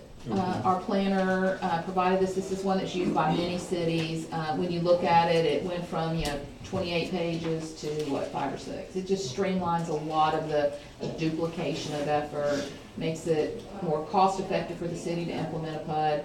One of the things that we talked about in the previous meeting is what would we charge for the PUD? What we're incorporating in this document would be just the pass-through. Whatever it costs the city, that's what you would pass through to the developer. We're not looking to make money off of it. And then one other thing that they added, and again, we'll get this out to you right after the meeting, handing over ownership to the city for any water and sewer. We would make sure that it's inspected by the city. There would need to be a complete inspection before it's handed off to the city. And that was something that Mr. Hall put in there. So, anyways, we'll get this out to you. We're not asking you to vote on it today. 3 other things that we're gonna incorporate into the LDR. We have the wind load ordinance, we have the floodplain ordinance, and we've also been looking at the stormwater ordinance that's in the current LDR. I found a stormwater ordinance that is not in the LDR, so we're gonna be making sure that gets into the LDR, but we have a few things we wanna add and incorporate so that when someone is ready to build in the city of Mexico Beach, we can hand them our LDR and they don't have to go to multiple places to try to get the information. So we will have those edits our recommended edits to you for the next meeting. Just want to give you a heads up to look for those, and that's going to be incorporated into the LDR. One of the services that FEMA provides through the state is a complete review of our floodplain ordinance. So Dean and I met with the subject matter expert last week, and she sent us a draft. And basically, they applauded us on what we did with our floodplain, just gave us some language, I mentioned this to Nick, just to make it as clear and concise and incorporate all the floodplain items into one ordinance. So we've already adopted the floodplain ordinance, but this is just recommended changes, and I'll be reviewing that with Nick, and then we'll come back and put that before you again with those changes. Will that be the next meeting also? It should be. We have the draft. We're shooting for that, but if not, it's already in effect. It's not changing the gist. It's just adding additional language that they like to see in the floodplain ordinance. That's probably what's going on is I use formatting the state provided, but FEMA didn't get their chance to provide some input That's to very nice. it. That's by the Corps of Engineers yet for them. Okay, thank you. Number 9, sale of city property. Is that you, me, or? I think it was us. It was us. We had talked about just or making some decisions about especially those 2 lots over on, is it La Lane? Is that the right name? You know, we had I don't even remember, it was very low, 15,000? 13,000? For both. And they thought it would be a good time to go ahead and re-advertise those. And we've also got the 14th Street lots. So Civic Center. Civic Center lot. I would ask that we hold off on the 14th Street lots until we've got a firm plan for the St. Joe property. It's kind of in see limbo. what's going to happen. Well, maybe just the La Lane lots and the Civic Center maybe. I can't imagine we're going to go back to that location for a Civic Center. So the Civic Center and the 2 La Civic Lane Center's lots. going to create some potential. We're going to have to make some decisions about what we're selling there. The parking lot. Yeah, I mean, that's got some weird deeds, and I'm gonna suggest that we just go back today with the La Lane lots. The 2 that we did earlier, right over here, and see if we can get a little better. Do we have a? Curious question. Sure. You have more knowledge and probably any on this. The Civic Center wasn't that large a building. Of course, we had part of the parking lot there. Would it be practical to just take the Civic Center property and basically make it a city parking lot for the city? Do we need that at that location? You know, you never have enough parking. I know. You hear that phrase a lot. I don't know, if it goes up for sale, there's a multitude of questions that's gonna come up about what can go there. The fact that it was a government building, that would be a change of use no matter what you put there. And again, that property in the front of that is some weird, I think the CDC actually has ownership of a strip of land out in the world. I don't know how that, I'm sure we'd get all that worked out if we wanted to sell it. No, but I'm just curious if you want to sell it instead of that's a city parking lot. I mean, we throw it out there and do La Lane today and just know it's out there. I don't think there has to be a decision about it. I know anyone that would bid on it to buy it, the first question they're gonna ask is, we gotta tell them what they do there. So. Yeah. Well, the reason I ask you is because you are a business person in that Yeah, area. well, there are times that the Civic Center, we all have been there for meetings and wondered where we were gonna park. Because of the. And we know there's gonna be rebuilding. But to me, that has justification. Mayor, if I could suggest, what we'll do is we'll do our research and work with Nick and get all the answers to that Civic Center. Yeah, the Civic Center thing's gonna require a lot more, but if we've already advertised for the lots, I think we can just agree if we wanna put it back up and see if we get any better numbers. So Because on the Civic Center property, keep in mind too, because the city owns that as opposed to just regulating it. If you want to put restrictions on what's able to be done there, you can. So if the existing rules are confusing about what could or couldn't go there, well, if you want to say it has to be a particular type of use because we're the owner and we're going to put a deed restriction on it, you could. So that could simplify things, it could guide the result a little bit, but it probably would result in a lower price. On the La Lane, do we want to use the process we used before, which involved putting in the newspaper, or well, we could always list it with a realtor like normal other people would do. It's up to you. I think the word was spread, all you gotta do is put, I don't think we need to spend any money putting it in the person, I don't. Yeah. Do the sealed bids again? Well, we were asking, what, 15,000 for both of them? 16 each. Oh, no, We that's. didn't- Well, that's what I thought you We said. didn't ask the dollar amount, they were sealed Okay. bids, but that was the sealed bid So what are that we came looking at in. now? We don't wanna say, cause It's it's sealed sealed bid. bids. We want a lot more money. So I what we can tell you did, what what they we did agreed for. No, before not now. Yeah. was Yeah. the ordinance you adopted before allowed the city just to go ahead and move forward and sell the properties if the highest bid was above the tax appraisers, or the property appraisers' valuation. If it was below their valuation, they'd have to come to you to make a decision on it. Was it the property appraiser or the actual appraisal? So There- we have appraisal. We have an appraisal On in both place. of those. Maybe it was the appraisal. Yeah, we wouldn't got them front. So we could follow the Check same ordinance. That's process. the same process and throw a sign on it. You know, I just think, yes, Bobby, go ahead. Is there any restrictions because of the city well that was there? Was there any problem as far as No, selling? I asked Philip about that. It's capped. It's already capped properly. Now, that little concrete, You've got a big cement pad. yeah, the cement pad and So it goes way up front. when I talked, yeah, it can be removed. It can't be removed. Yeah. Okay. Bless you. I have a suggestion for the use of the La Lane. I suggest that the city strike a deal with a company that produces out-of-the-box housing, and the city provide 2 houses for affordable workforce housing for fire and police or city workers, and build 2 affordable houses there.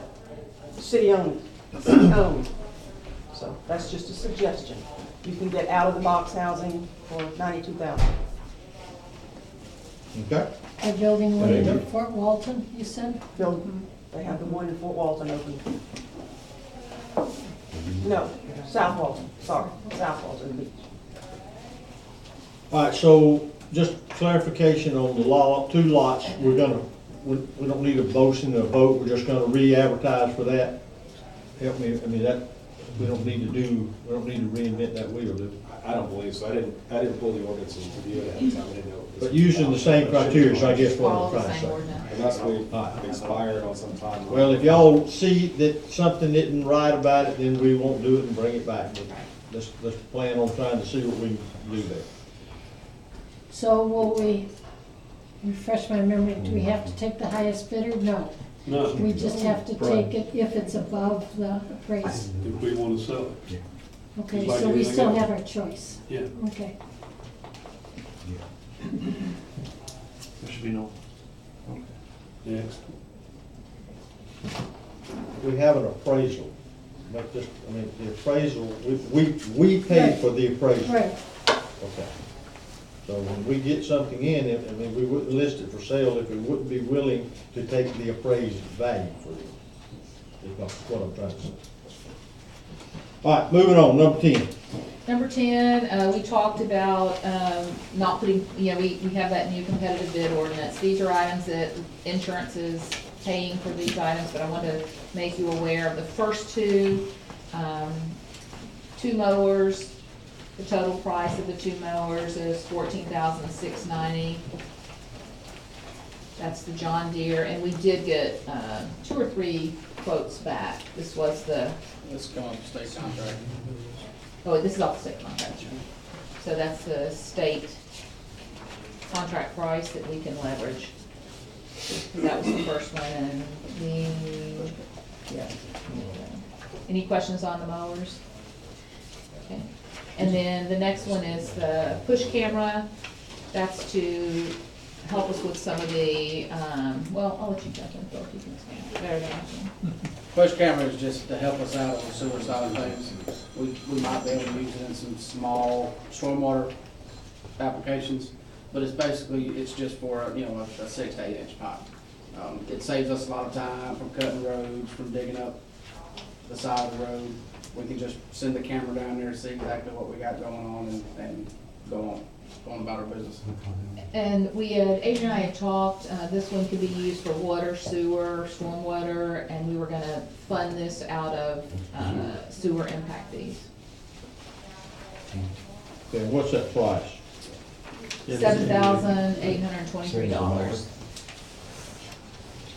On there. The bottom of the, I'm looking over here, this, something. the first one is the That's mowers, the John Deere mowers, and this is the price here, right in the center of the page where the dark black line is for 2 of those. Yeah, 14,690. Yes, for 2. And again, that's the state contracted price. And what's that at the bottom? That was just a different mower. Oh, I okay. just lined it I'm up. showing it was more than the. Yes. Okay. And All then right. the camera's 7,823. And then I have one other one that's not in the packet.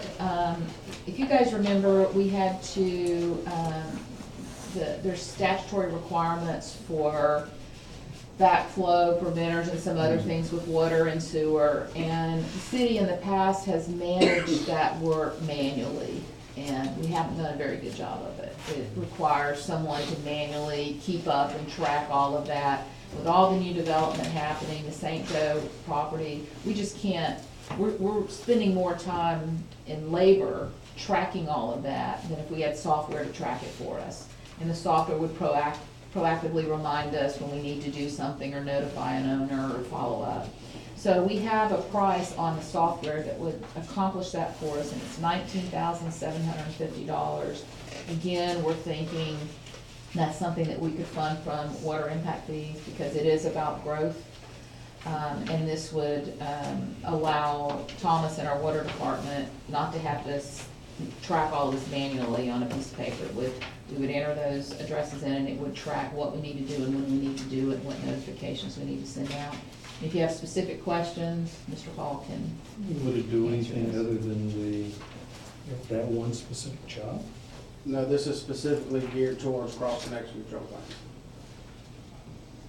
And it's the cross connection, it's also, we've got the backflow, that's the cross connection. Is that what we got our hand slap for? Yes, sir. And the $19,750, that's the startup cost. After that, it's a $2,000 annual cost. For updates. It's so important, and I can assure you, we're spending more than $20,000 in labor trying to do this. Can we bulk motion those, or do you want to? Can we bulk motion those 3 items, or do we need to motion each one? No. And just identify each one and the price in the motion? Even better. That's how I've got it written. That's the first time you said make it simple. All right, so did we understand that? I'll give you the prices. The There you mower, $14,690.06. Push camera, $7,823. Software, $19,750, and $2,000 a year, which we would work into our budget. What about the other? That's everything. That's a 3. Just 3. Oh, I'm sorry, I missed the legal rule, thank you. All right, so moved by anybody? So moved. So moved. Second. Motion second. Question, comment? All right, well, we get pretty high tech over there. Be careful. Have sent him to school. Is there any opposition to that motion? Okay, motion carries, 5-0. All right, moving on.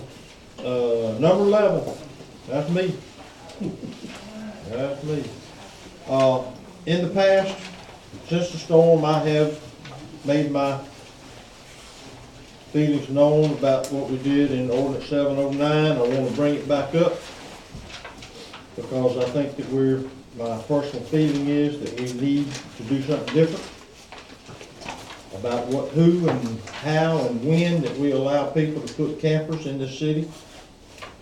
So I want to say again that, and I'll just take a minute if I can find the writing.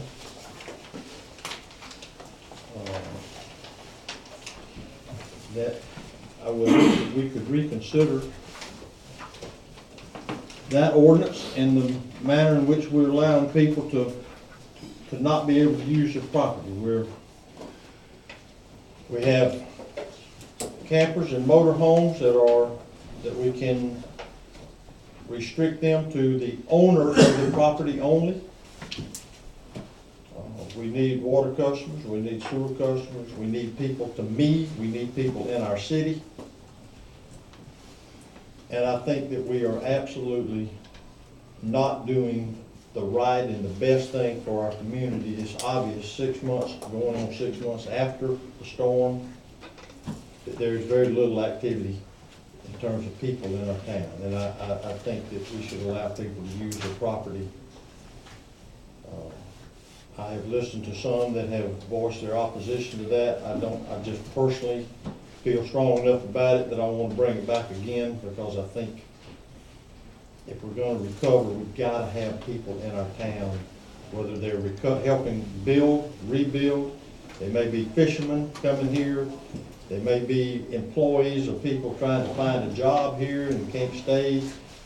I just think that that's not in the best interest. So I raised that again in ordinance 709 to look at changing and allowing vacant lots, whether you're planning to rebuild or not rebuild, if you're the owner or not the owner, to put a camper or motor home on your lot.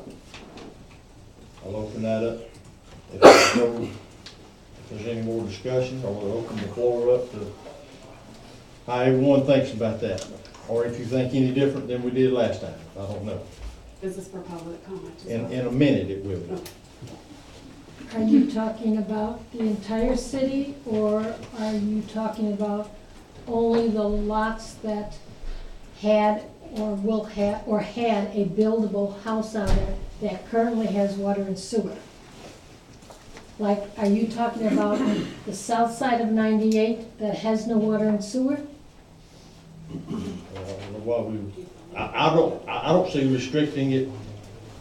Well, I mean, if they don't have water and sewer, until they get water and sewer, they can't do that. Well, that's what I'm saying. Are you They talking? can't do that. Well, I'm that's talking about what in the city. If they had a house or didn't have a house. No, okay, that's what I was asking. Are you talking about? So you answered one part. If there's a vacant parcel of property that's platted like a regular lot, and if they didn't have it, then they'd have to pay an impact fee to get it.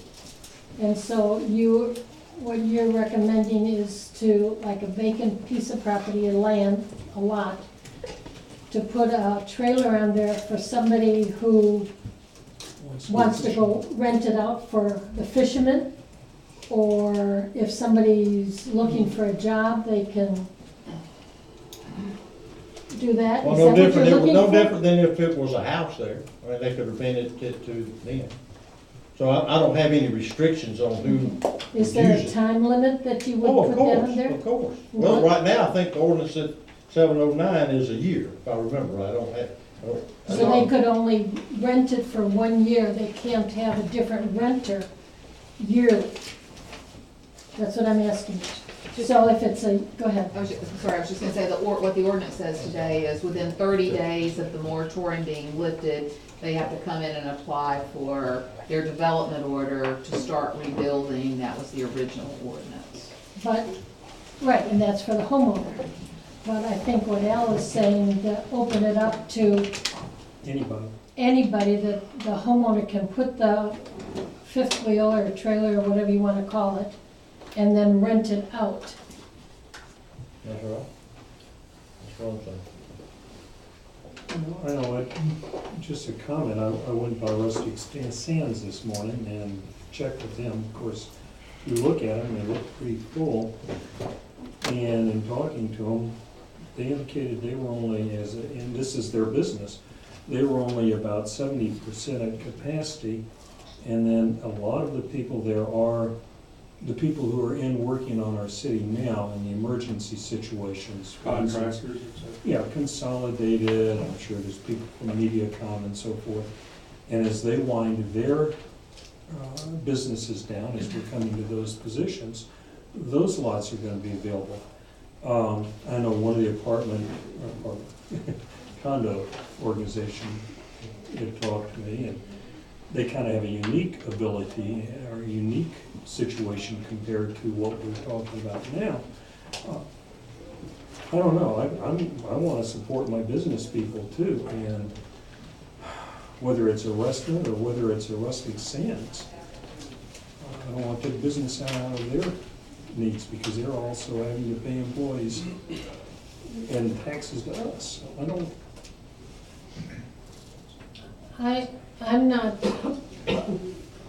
I'm not for allowing somebody to put a trailer or camper, whatever you want to call it, on a vacant piece of property and open it up for renting for the fishermen. I just think, and even if we put a time limit, I think that would be a very difficult thing to say, okay, you've had 1 year to rent it, after that, no more. You can't do that, you have to remove it. I think that it would be very, very difficult for us to enforce that. And I'm not sure that we all would want to see a trailer and an empty land next to your house for rent forever. So I'm not for that idea. It's not forever now. Well, I think though. But even the ordinance we have in effect now isn't. I know, but Right. it's for a specific group. I think the vast volume of what's being talked about, of everything and every way it could be done is a situation that actually totally changes our characteristic of our city today. And we're working very hard to keep the characteristic of the city.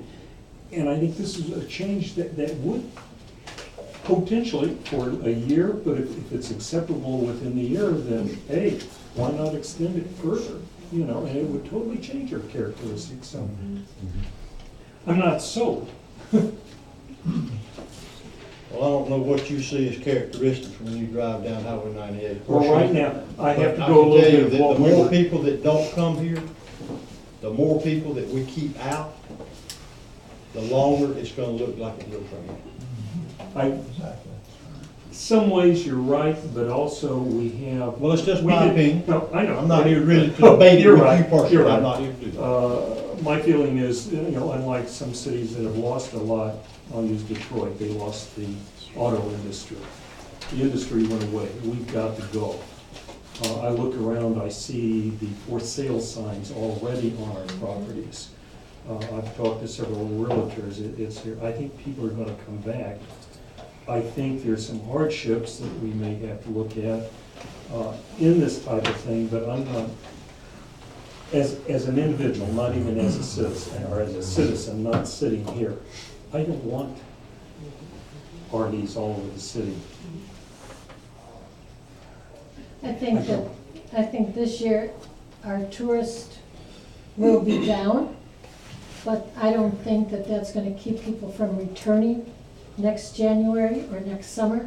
As the condos get ready to rent and they start putting it out on vacation rental by owner themselves, people are gonna come.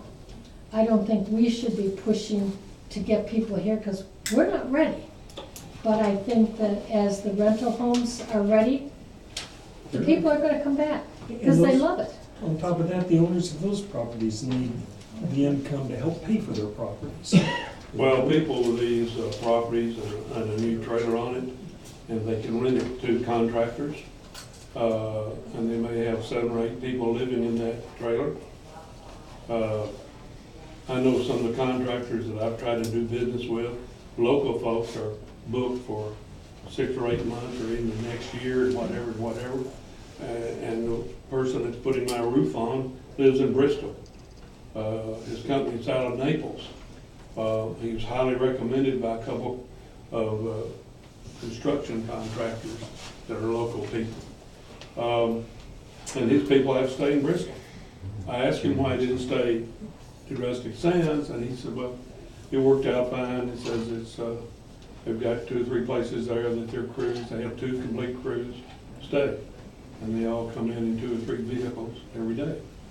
Now, I think the possibility of someone doing what the mayor's talking about, on, say, I have a piece of property, and I've got a trailer sitting out there, and I want to rent it to a contractor, you know, and some of these contractors have already been run out of town, as everybody sitting around the table here knows, because some of them didn't have a license, they were very reluctant to get a city permit, where all of our local people try to play the game like it's supposed to be played.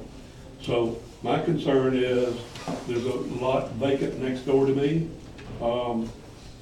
I don't particularly want to see a temporary trailer sitting there, because unless we restrict, now, if someone is going to be building a house down the road, I think we've already talked about this, they can put an RV or a trailer there and start their construction. And until the construction of their new home is done, they can live in that trailer. That we've allowed that in the past, even before the storm. But I think we're losing the control on who comes into town, and there are a number of people that are not living here anymore, but there are a few people, several on my street that are living here, and most of them don't want to see this happen. And probably some people that don't live on my street that I've talked to, I didn't know where they live, didn't like the idea at all. We have no control over, well, the individual would have to have some control, and that's possible to kind of soften the stand here.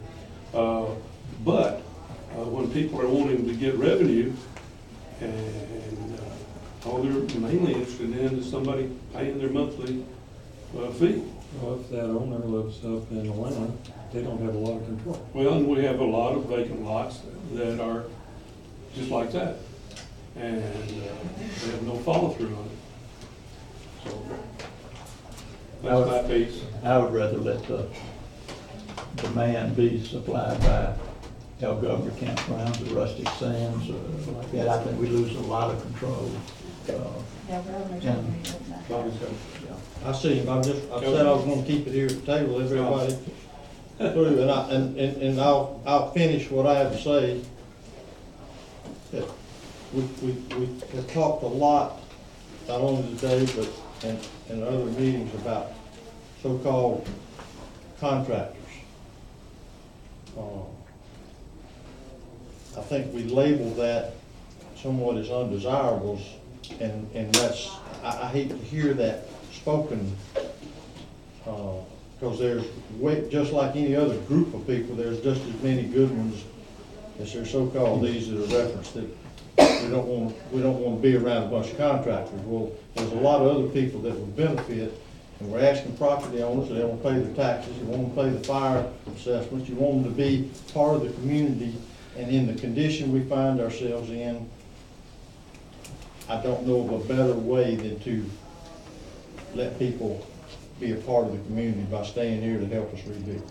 I do agree with the mayor, there are a lot of good contractors. Okay, well, we don't talk about them much, so Bobby, go ahead. Okay, kind of talking along Jerry's line here. You got somebody owns the property. He's got somebody to do the work, licensed, permitted, and everything else. That person, can he put a trailer on his property and allow these people to live in it while they work? Why not? What, on your property? Yeah. You're talking about your house? Well, anybody's house.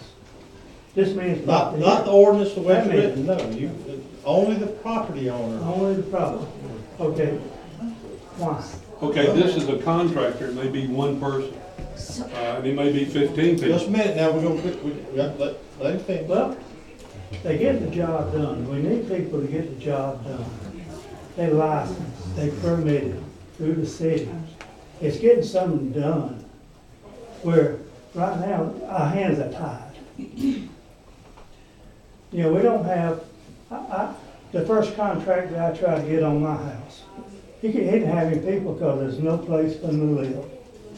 I had to go to another contractor because there's no place for his people to live, to work. Mexico Beach is not the cheapest place in the world to live.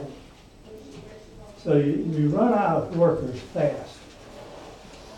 So the person's property, he's got everything licensed, permitted.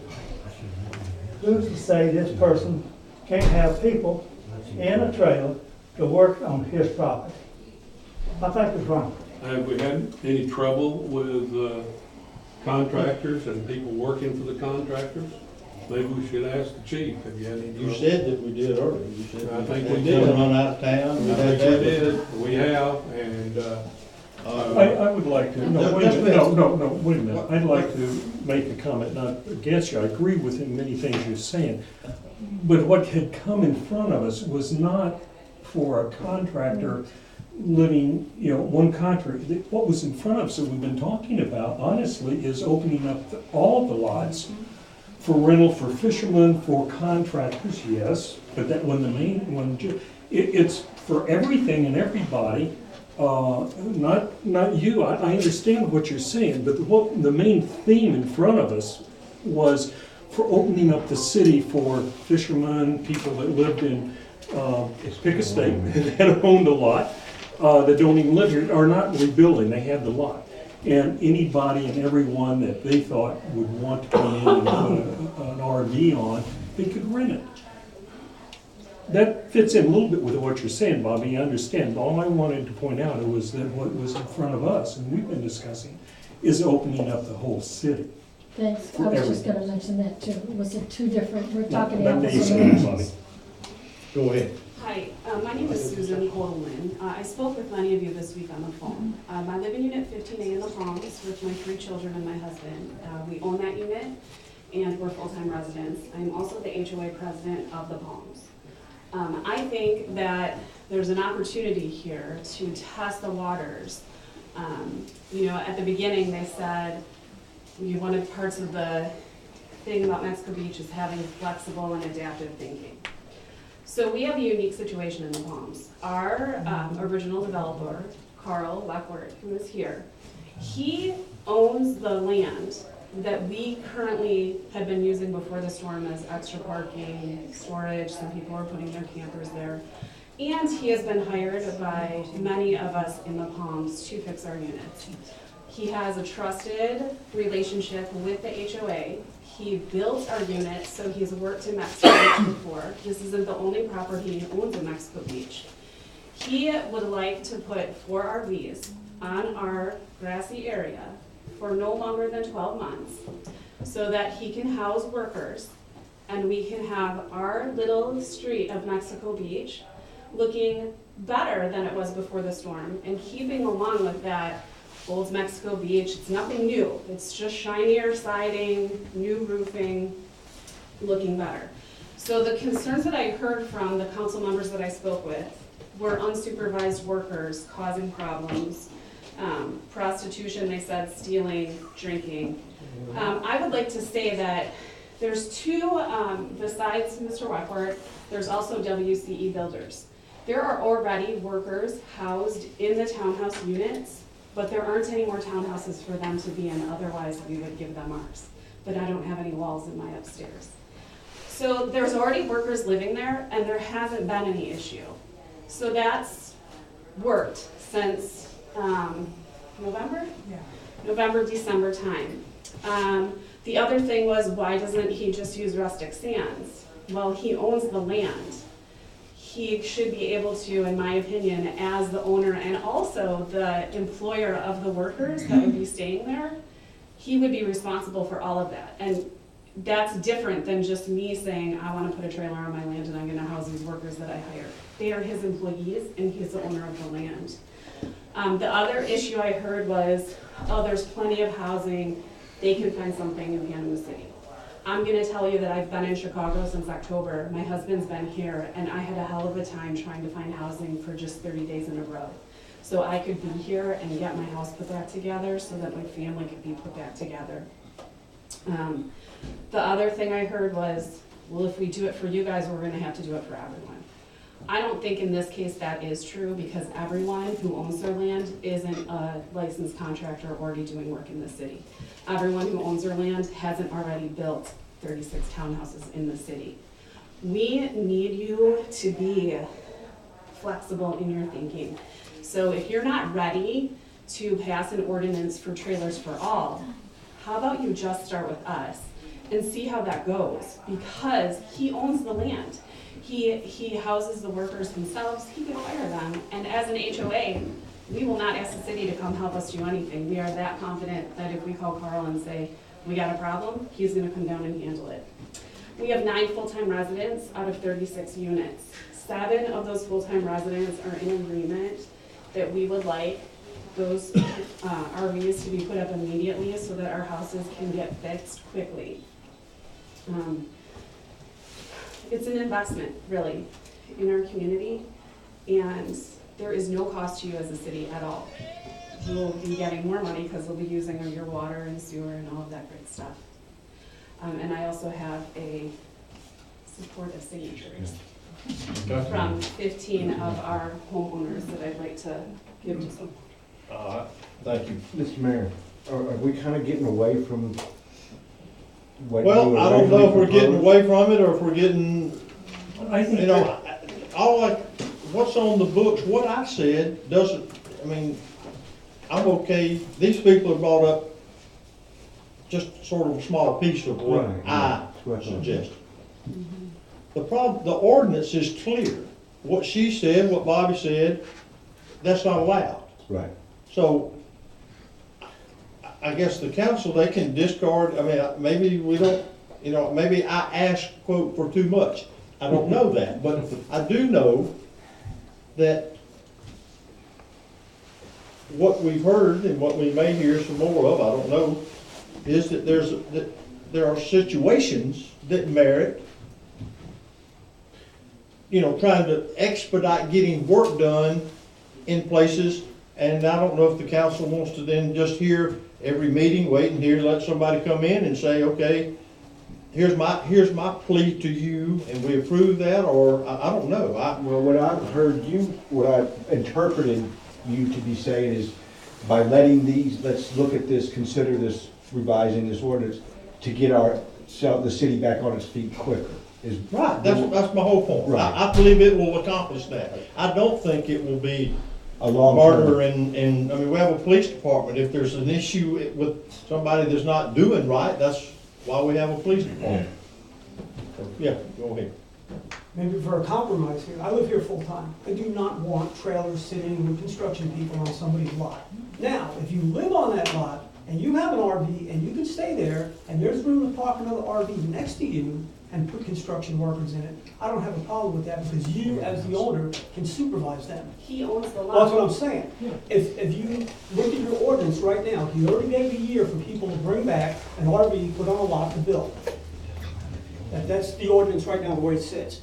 Amend it and say, okay, if you're there and you're living there, then you can park another one on your property with construction people to work on your house, and that way it's being supervised. Because you're gonna see RVs popping up, people are gone, they live in other states, and there's no telling what's gonna happen. So that I don't doesn't wanna really see work that. for an HOA? I- because you're you know what I'm separate. saying? You're separate. Yes, that's what Okay. I'm saying, like, we are separate. Yes, ma'am. A little bit. I saw you raise your hand. Well, my question is then, I'm hearing you say, it's okay if I put an RV on my land, and I live in the RV, and then the workers can live in my house to fix it? No, another RV. Another RV. If your house is total, you're living in an RV, park 2 RVs there. You live in one with construction, you live in another. You know, I have a ceiling, I have 4 walls, no, I have a roof and I have 4 walls. Right now, I don't have siding. I have water damage inside, so my son-in-law has put up plastic ceilings. I need ceilings, I need roofing, I need walls. Julie also lives in the home. Yeah, and I live there full-time in Whittier. Do you have mold? I had mold remediation, There's and I'm something, praying I don't have any more, but I don't know that yet, and I won't until Carl gets in and verifies it. something about the ordinance I wanted to point out that might be a jumping off point for discussion of some kind of compromise. So this idea of the RVs and the campers to live in, it's only set up in here for lots where a house is gonna be built. We don't have anything that addresses commercial properties, properties where there aren't gonna be a house going in. There's some opportunity to look at those other areas that aren't so residential, if you wanted to consider something like that. But if you do it for one, you have to do it for all. Well, you'd have to create some uniform. No, I think you'd have to do it for all. I think that's not really true, actually. Or I you mean, do you it on can't. You have to have a permit. In my situation, you have to have a permit to have my motorhome there. My house is under construction.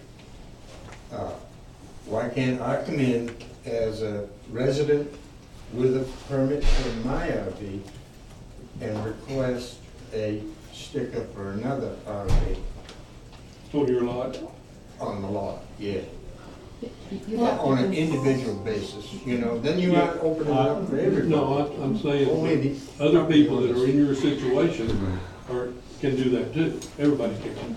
I don't know how many vacant lots would want to do that, but I think Nick would agree with it. It opens up the whole thing, doesn't it, Nick? Unless we specifically talk about it in a new ordinance. Well, we started talking about opening it up for everybody. I'm totally against that. Opening it up for everybody, putting it on empty lots, renting it out for fishermen, whatever. I understand, and I probably could be swayed where if you are if you are redoing your house and you want to put one RV on your lot for 1 year, and you come in and get a sticker for, not for yourself, for your contractor, for your lot that they are working on the house for, not their next door neighbor, not down the block, but for that house. I can understand that, but just opening it up for everybody, I'm totally against that. And I understand the needs for your association. I don't think right now I'd have a big problem with that, because you own the property. Hopefully at some point you'll take your RVs away and build more condos. He has assured us he will. Well, but mine, again, it started as an open, the whole Right, city, so and that's where We I'm just are at. here for the Palm Yeah. to ask you today to please say that we can do it, because I don't think we actually fall under this category, because, like I said, the owner is also the contractor, and he's the boss of the people who live there. So Okay. that's not the same situation that everyone else has. Go ahead, Cole. After the storm, I was emailed and called and texted by a lot of the owners in the Palms. Asked me to come down and help because they were having a hard time getting contractors. I haven't built down here much since we built 36 units back in '05 and '06. So I came down and started giving some bids, and I rented a townhome in there, but I lost it in March because they wanted to use it for spring break and get the the weekly or the monthly rental. So they wouldn't lease it to me beyond the end of February. So I did have a unit of Palms, it was a 4-bedroom, I could have people in there, up to. Close that door, please. We have 36 lots that are vacant. We built on 36, we have 36 that are vacant. 12 of them have sewer, water, and power. We pay $32,000 a year in taxes on those 36 lots, including the fire requirement. So I spend a lot of money on those lots every year to maintain them. There's been RVs parked on these lots since '06. They just haven't been hooked up to the power or the water or anything like that. And I'm not, I really hadn't given permission, but I hadn't, I didn't get anywhere trying to keep it neat and all that. But right now, there's an RV parked on it. If you drive by right now, there's an RV parked right where I proposed to park mine. It's just not hooked up to the power, sewer, and water. Do we know whose it is? I don't know whose it is. When I drove by today, it was there. So, I don't know. We have 3 lots. We lost all of we had 3 townhomes on 40th Street, and all I had left was a pile of rock. I have no sewer, no water, no ability to put anything on 40th Street. I'm trying to help the homeowners because they're not getting very much help from the insurance companies. A lot of these folks are getting shorted. We're trying to keep our costs down. We haven't increased our hourly rate or our profit margins from before the storm to after. it's all the same. So you're limited on how much you can afford for per diems to pay people to eat and places for people to stay. And so we're trying to keep the cost down. I did go by Rustic Sands at first and they were full. Today I went by, they got one lot for a month, because I said, they had other lots, but it was for a shorter period of time. So, and those are gonna be $1,000 a month starting in May. So it's all quite pricey, and it is limited availability. And so we just, are trying to help the homeowners that wanted us to help to do a good job at a fair price. Thank you. Okay, yeah. We're still talking about two different things. And I understand what the people from the Palms are asking, and theirs is a somewhat unique situation. But for the mayor's suggestion that we open all of the lots, vacant lots, as well as places that had houses, is a real problem. Most of you know where I live. On my dead-end block of Maryland, there are 4 vacant lots. Only one had a house, a mobile home there. I am absolutely opposed to opening the city up and having just vacant lots, allow people to put a camper or an RV on there. There's one behind my house, one to the side, one across the street, and one at the end of the block. I do not want campers and RVs with unknown people who may be coming and going. There's no guarantee that they're going to be there. And we cannot control how many people end up in those campers and RVs. The rental house across the street, I have had to call multiple times over many years about 10 to 15 people staying and partying there all the time. So I personally do not want to see the city opened up to vacant lots. I think the ordinance that says if you're going to rebuild your house and during the rebuilding process, you may stay there in an RV or camper, that's great, that's fine. But I am opposed to opening up vacant lots because the owners of these vacant lots, I know for a fact, are nowhere to be seen or heard, and there is absolutely no control as to what's going on. So that's a bad idea. But we're talking about two different things here. Any other? Could you do the Palms as a separate situation? Period. So what we've got on the books now, it's the owner and their family can be there. So our contractor friend, yes, he could be there, but all of Because his he employees, owns the property. it doesn't fit under the current version of the ordinance. But can you amend that in have some way? a structure on it before. That's what you have to amend. You have to drop the structure They're on not, they're before. vacant lots. Okay. And we have vacant lots all over the city that already have the sewer and water tax that people are paying on and paying the fire assessment. So that's common. But the HOA is in favor of doing it and supervising it. So, Is it about the Palms? we're Okay, well, I think basically we've got at the your Palms mercy. covered. Yeah, I don't have a problem with Let me Palms. just hang on a Well, minute. I guess my question to Nick would be, if we do the Palms, we've got 10 other multi-dwelling complexes throughout the city. Well, like Bobby's talking. Right. I don't think you can do the Palms without, But they don't have the Taking everybody contractor else. being also the owner. They just don't have it, and we do. He owns that land and he's our contractor. We understand It's a that. unique We fully situation. understand it, okay? Okay, I'm just trying to move us. We've gotten that part. We just need to know the Palms offers is unique, but there's also Miss Smith who's got a contractor. What about Miss Smith?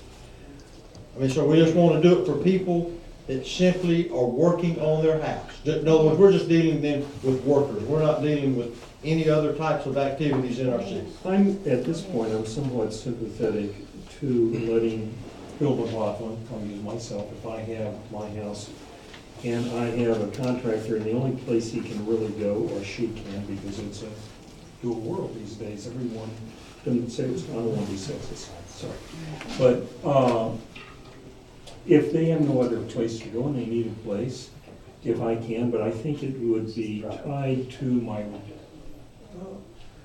my house itself. Once I get a certificate of occupancy or whatever it would be for that, then I think that person would have to be allowed to move within the next, say, 30 days or what.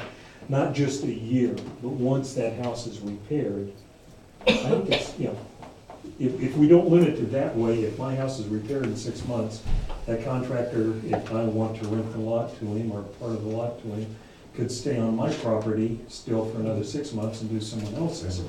I would rather, if they do stay there, and I'm not really a problem with that, but I think it has to be tied to that construction so that within 30 days after completion of that construction, that contractor would have to move his RV.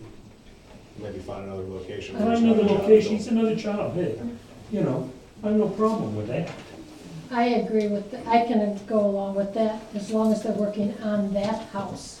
And they come in and they get a permit and a big colorful sticker that they put up so that the code enforcer can just drive down the street and see that sticker and know you're okay, I don't have to get out and stop and do anything. I'm okay with that. Well, I keep going back to Bobby's situation. He cannot live in his house. So he's staying away from his home. But similar to, not quite, because you're a very unique situation. But part of me says, if he wants to have a contractor hook up to his water and sewer and work on his house. Well, that's what I said, I mean, Well, that's that's kind of what we're understand. still saying, I think it's Yeah. just tied to that construction project. Of course, the other problem is the contractor, and maybe he's gonna have 3 or 4 carpenters living in the trailer to work with him, but he can't have 10 or 15. That's But I it don't know. becomes a homeowner's issue, I think, if there's whatever we have to do there, we, gotta hold Bobby, when I use you, Bobby, responsible for that also. I know it's going to be a nightmare of potential, depending on how many you get, for us to control it in a way.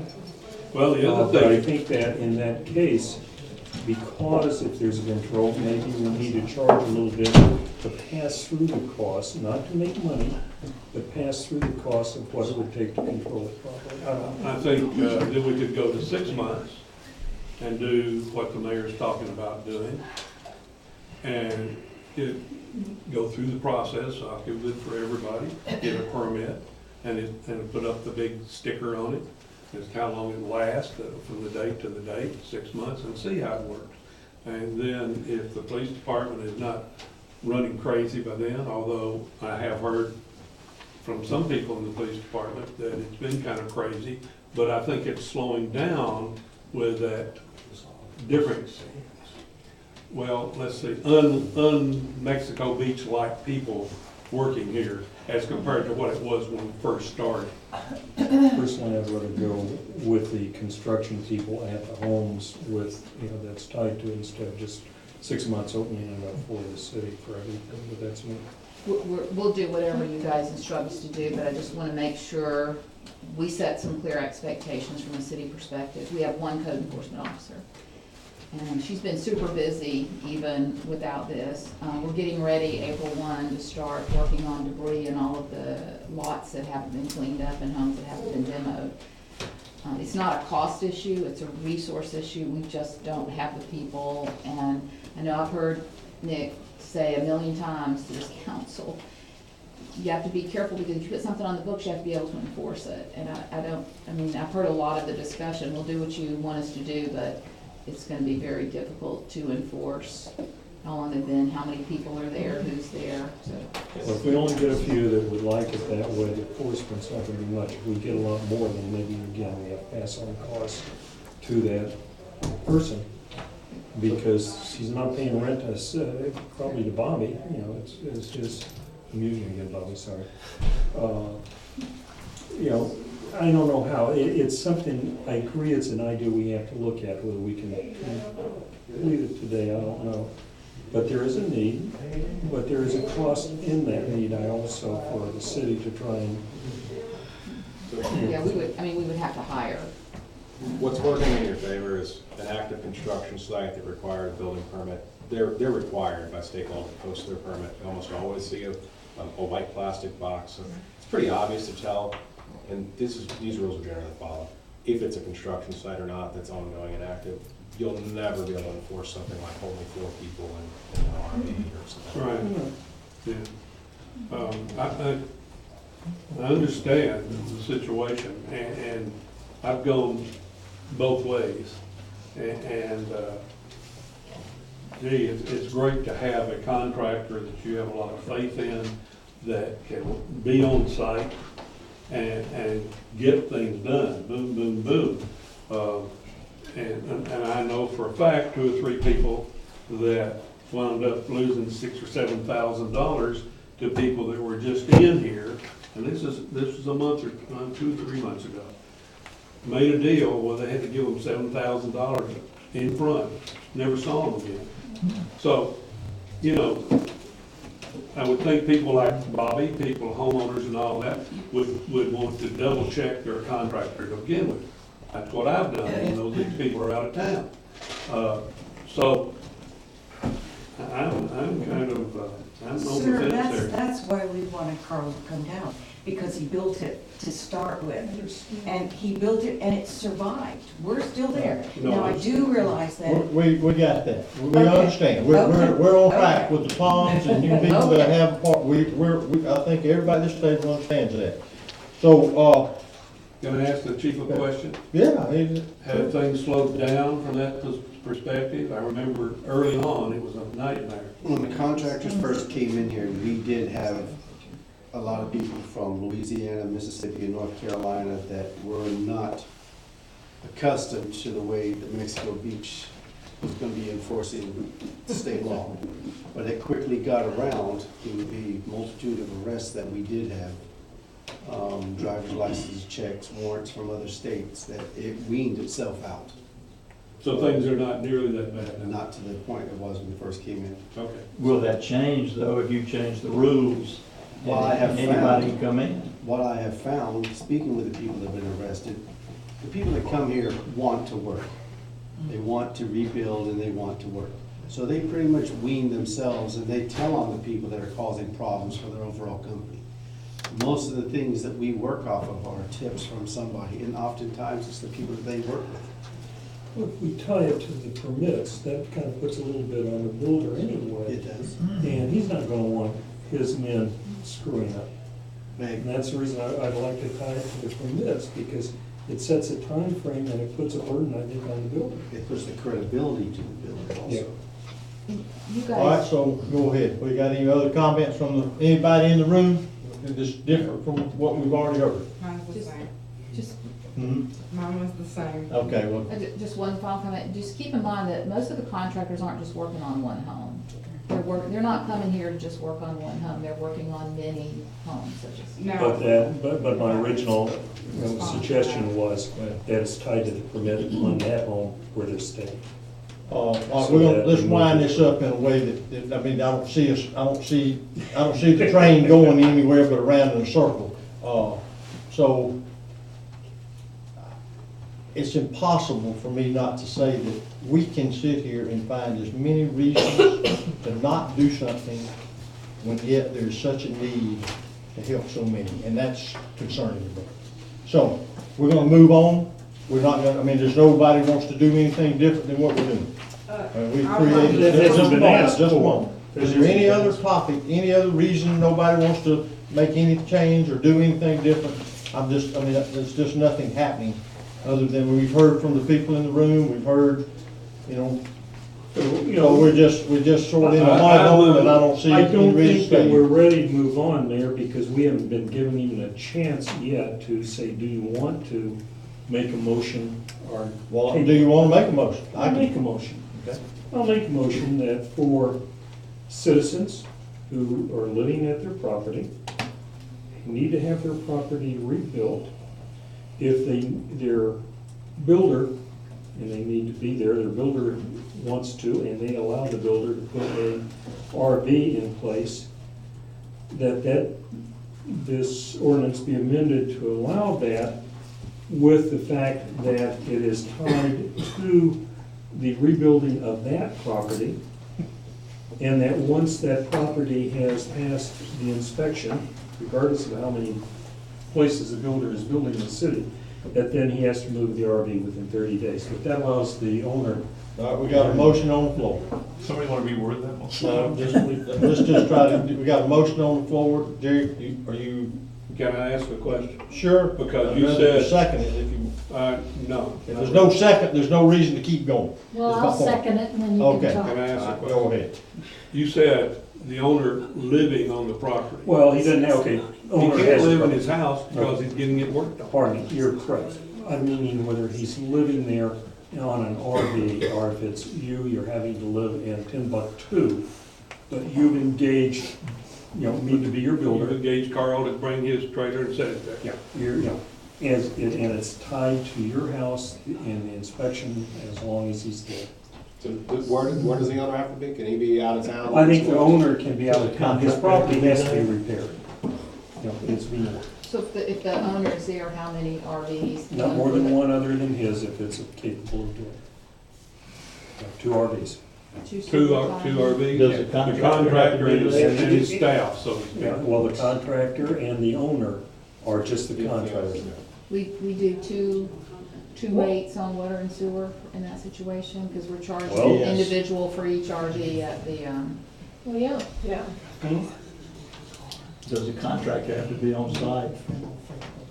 Yes, the general contractor has to be on site.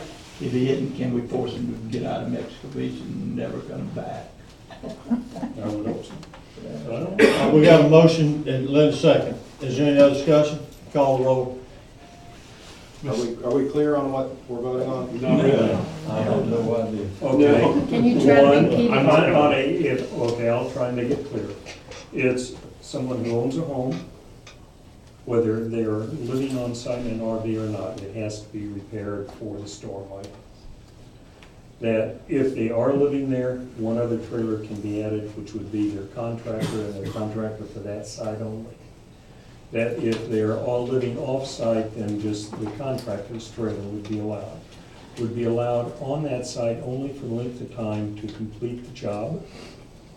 Once the job has completed, then that trailer, that's the contractor's trailer, would be required to be removed within 30 days. So then he could go through the permit again and find another place. If he has someone else, then he could move it to that place as long as that owner. How can we enforce that? I don't We know. can't do that. Well, We can't, I mean, I'm just saying. I'm just trying- I understand, but you gotta think about what you're asking the city to track and keep up with, and But at the there's gotta same be time, some. if we don't have some kind of enforcement and we don't have any control, we're out of control. All right, I have a motion by Mr. McLaughlin, second by Ms. Albrecht, to allow homeowners to place one RV on their site for their specific property contractor for the length of time to complete the property. A lot of, exactly, that's not exactly what he said, but that, I don't know, that's. And most contractors are going to have more than one job, not in their situation, but a good contractor has 2 or 3 jobs So, going. Bill, you want to restrict it, No, one just to trailer- contractors and workers, no other type of people I've can be been there. totally against the fisherman, against the skier, against the tourist that doesn't have any place All else. right. Y'all heard the motion in the second, and I guess call the roll, I don't know. Mr. McLaughlin? Yes. Ms. Albrecht? Yes. Mayor Catherine? No. Mr. Wallace? No. Mr. Putnam? No. All right, moving on. So I think this is something. All right, we'll just move on to something else, and next is department reports. Mayor, before we jump into that, I just want to let the public know, we're, as you saw on our slide, we're moving quickly on a lot of projects. And we also have the issue that Parker Park is not really safe nor ADA compliant with our police and fire there. So the police chief we've relocated his office here at City Hall, so you guys have access here to the chief, and we'll just wanted everybody to know that. Should I just call a timeout for a second? Yeah, I was gonna. So, we're really not here asking you to change the amendment. We're here asking you to look at our situation, as I've already stated. And I didn't hear anyone say anything We about didn't that. address your specific situation, we Right, did so not do who do that. we need to go to? I to think you get our just got your situation answer. I think you just got your answer. That's not flexible or adaptive thinking, and we want to move back into our houses, and so it doesn't really go with what you're saying is your desires to Okay. build Mexico Beach up again. And It's so, very disappointing. assuming there's no a common area or something for the townhomes, what this counselor said earlier is correct. It's a separate parcel. So the HOA actually is responsible for that land, so can't we just approve it as an HOA? Not under the current ordinance, that's all I can tell you. I wish I could tell you something different. I And wish you I are the could. city council, so I think that you can do something different actually, but you're Well, choosing you've not heard, to. you've been sitting here the same length of time the rest of us have. I have, and I knew this was gonna be a sticky point, but I actually am surprised because this is a place to start. And all of the issues that you had were addressed, and you chose to ignore them. So your reasons for doing it are not valid. And you are literally choosing to keep families out of their homes for absolutely no good reason. You could say, well, hey, we gotta do it, we did appreciate it for your the homes comments, and I'm because they were sorry better. that it has come to this. Well, Okay? yeah. But we're ready to move on. I'm living in an RV for 4 months. Why can't you get an RV and put it on the I've been property? in Whoa, Georgia. that's not, Wait, no, you're out of line, okay? You're not talking to her. We're not trying to compare You're our talking to the city situation council. with It's kind others, so I apologize. I'm not trying to say No, that we our understand. situation is Thank better. you. I apologize. Apologize. If that's how it came across. Okay. Okay. All right, so there's nothing about what, as much as we all were sympathetic to that, there obviously was nothing that we wanted to do about it. So I'm ready to move on to another topic, okay? Is that the council's choice, just so I don't leave somebody wanting to say something and they didn't? I think we can all look at it before the next meeting and see any changes, but we've said all we need to say tonight. Good with everybody? Okay. Should I repeat what I said? Yes, please. Yeah, because I don't know what you said.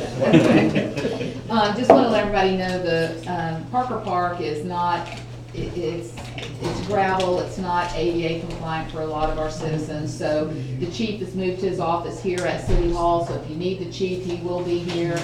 Our officers are community policing, they should be out patrolling. So if you need us, if you need the police department, the chief will be here. So we would ask you come here, it's a safer environment for parking and for ADA compliance. So. Got it. All right. Chief, what you got? Department's going as best as we can go. I'd like to thank the citizens that called in last week on tips of an individual going around trying to sell gold. It resulted in a $93,000 amount of fake gold, so it was a good arrest, so I appreciate the citizens called in. Obviously, it goes back to if you see something, say something. And I apologize for the people that were looking for me this morning, because I have been relocated here in City Hall, and that's pretty much all I have. But They'll find thank you. They'll find you. Yes. Phil? Yes, sir. I was hoping to put together a typical monthly report like we used to do before the storm, and have it for everybody's packets, but I was not able to do so. But just to give everybody, the council, an idea of what we've been doing and where we're at right now, is just kind of some basic information for everybody. For the use, for the month of February, we've only used 1.3 million gallons of water, as opposed to this time last year when we used just over 4. We have received and finished out 143 demo tickets. And I'm not gonna go through each and every line item, but we have, since December, we've done 1,386 work orders. Sanitation rate, we picked up just shy of 40,000 pounds. And other than going through everything else, I know it's been a long meeting. If anybody's got any questions for me, I'd be happy to answer them. Only question I have is there any, how's the right way to say this, I guess timeline for south side sewer and water? Just a. June 1 is. June 1 is the goal date to have everything. That's the goal, June 1. Now, it's important to note that sewer phase 1, ground storage tank fences, and the bores, the bids are due tomorrow. So we'll have all that together tomorrow. Is that something we're gonna cover on the Yeah, miscellaneous? we've got a special meeting. You guys have a special meeting scheduled for Friday at 2 to award those bids. Who does? Yep, council. Council. When did we learn that? Just now. Was it last meeting? It was last meeting. No. Until yesterday. Okay, all right, I won't say it wasn't because I'm, what time? 2 o'clock on Friday. 2 o'clock, one. We can change that. if you can. I'll have to look, but if there's enough here, that's fine. I'm not sure that I'm, but I'll look. You're out Me, of but I- town, aren't I missed my computer right schedule. Was this All Friday, right. just to award the bids. Let's do it at 10. Who's gonna update us on you? dredging You're at 9:30. canal? Is that, I just want, is that? I can update you. Yeah, from the boat ramp out, I just see I've heard us we bogged down. We're hitting a lot of debris. We are bogging down. We're actually trying, what we're doing is we start at the corner where Canal Parkway turns to go south, right? And start working our way back towards the bridge. Well, we've hit a big pocket of debris. I don't know how else to say it. So what we're gonna do is, once we get roughly past where Chuck Gilfer's boat's hung up on the dock, we're gonna spin around, go back the other way and start heading towards the mouth and give the Kaiser King guys a chance to get all that area cleaned up. Go back and re-scoop it or Yes, sir. Head out towards the mouth of the canal, get all that cleaned up, and then once that's done, before we go back up under the bridge, we'll finish up that area. That's the plan right now. I was gonna say, just keep in mind, there's a lot of debris in the ocean. Every time we have a storm, it comes into the canal, it just keeps coming in, so we're gonna be fighting this for a while. We've dredged right at 260 feet so far, which isn't a lot No. considering how far we gotta go. But the hangups have been debris in the water.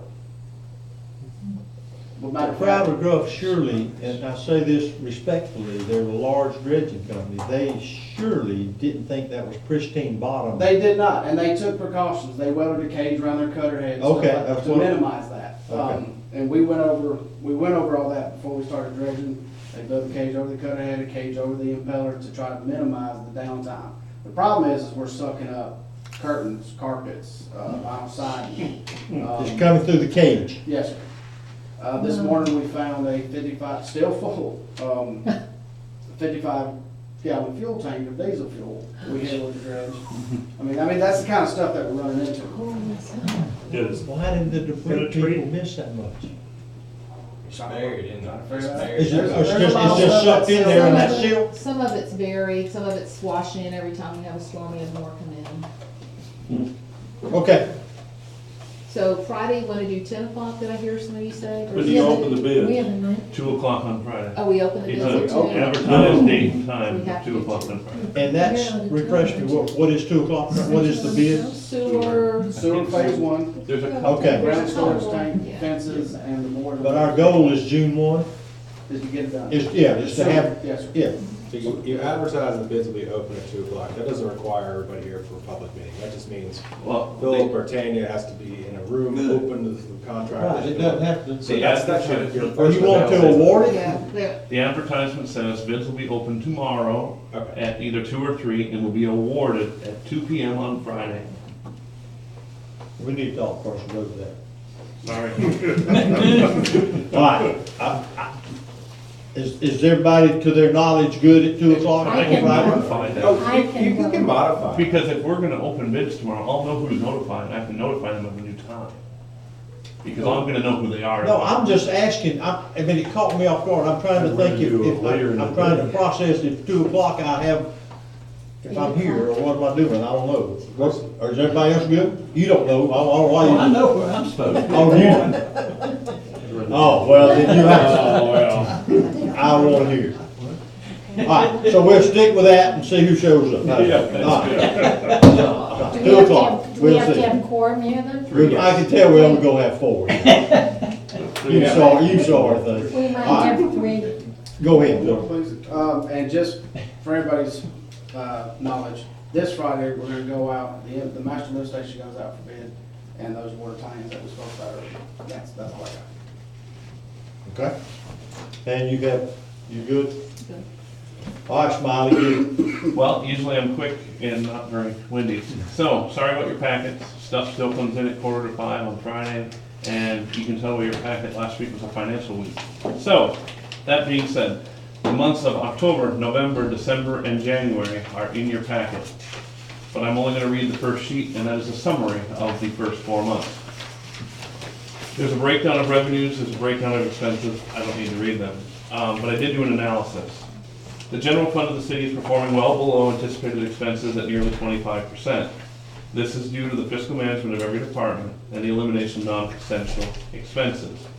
Though most of the labor was able to be billed to Hurricane for the first few months, the department heads continue to manage their budgets and hold tight on spending. Nothing that isn't essential is purchased at this time. The major bills from Hurricane Michael are arriving rapidly. The city continues to watch its invoices and pay hurricane bills as funds are available. The quick work of the consulting team and the staff have made us be able to receive reimbursements and pay invoices as they're received.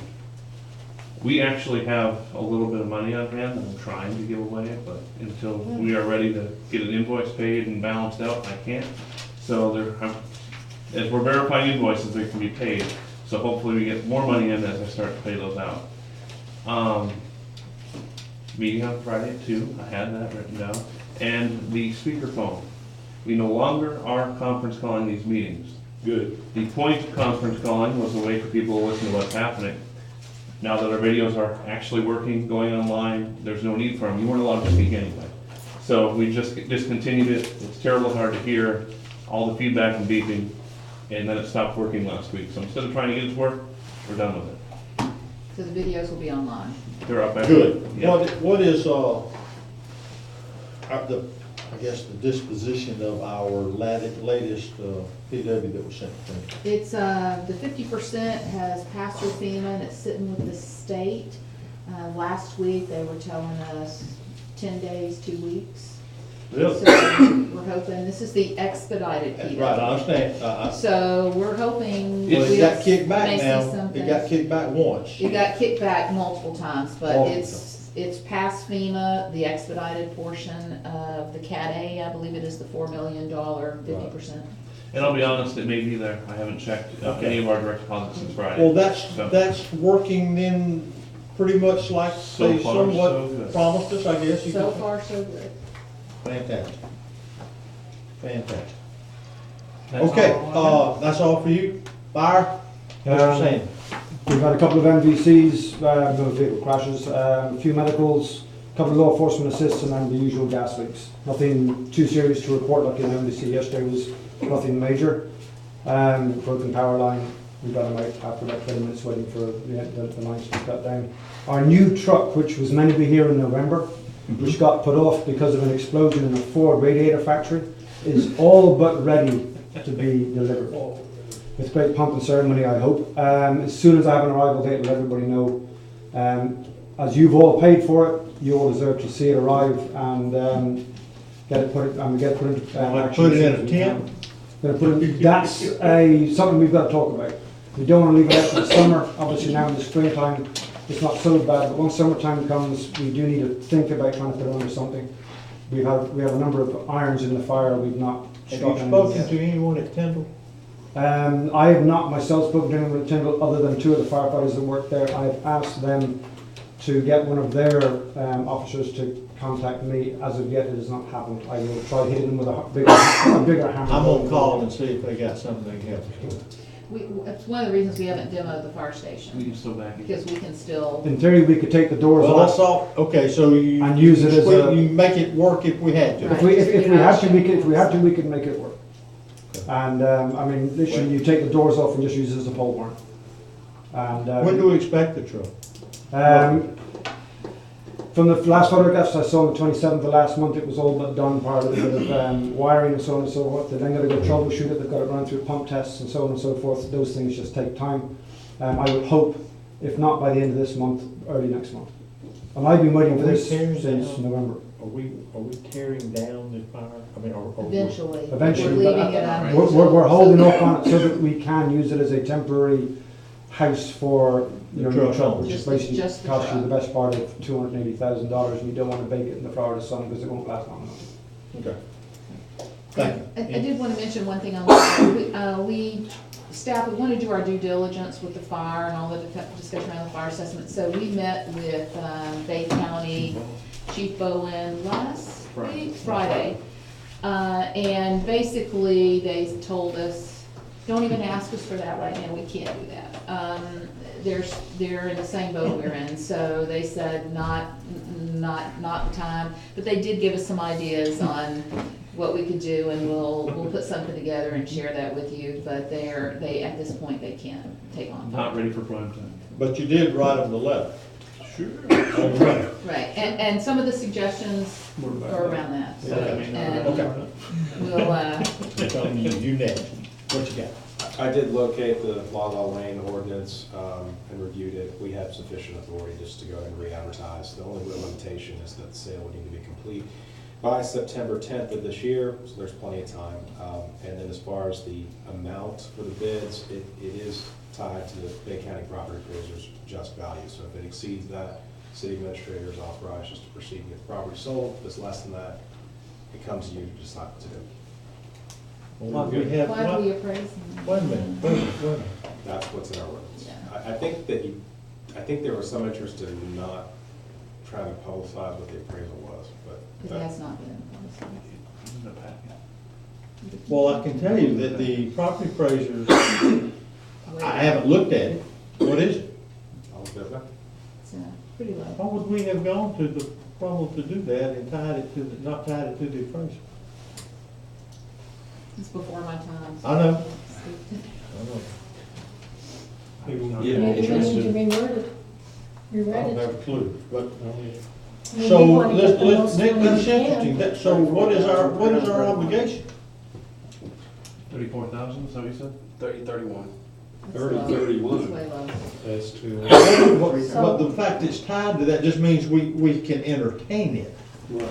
Yeah, but if you're going closed bid, I expect to get more than one bid. The reason last time we got one and it was what it was is because there was a storm that came and kind of threw off the bid process. Well, we got it the week of the storm, Yeah. that bid.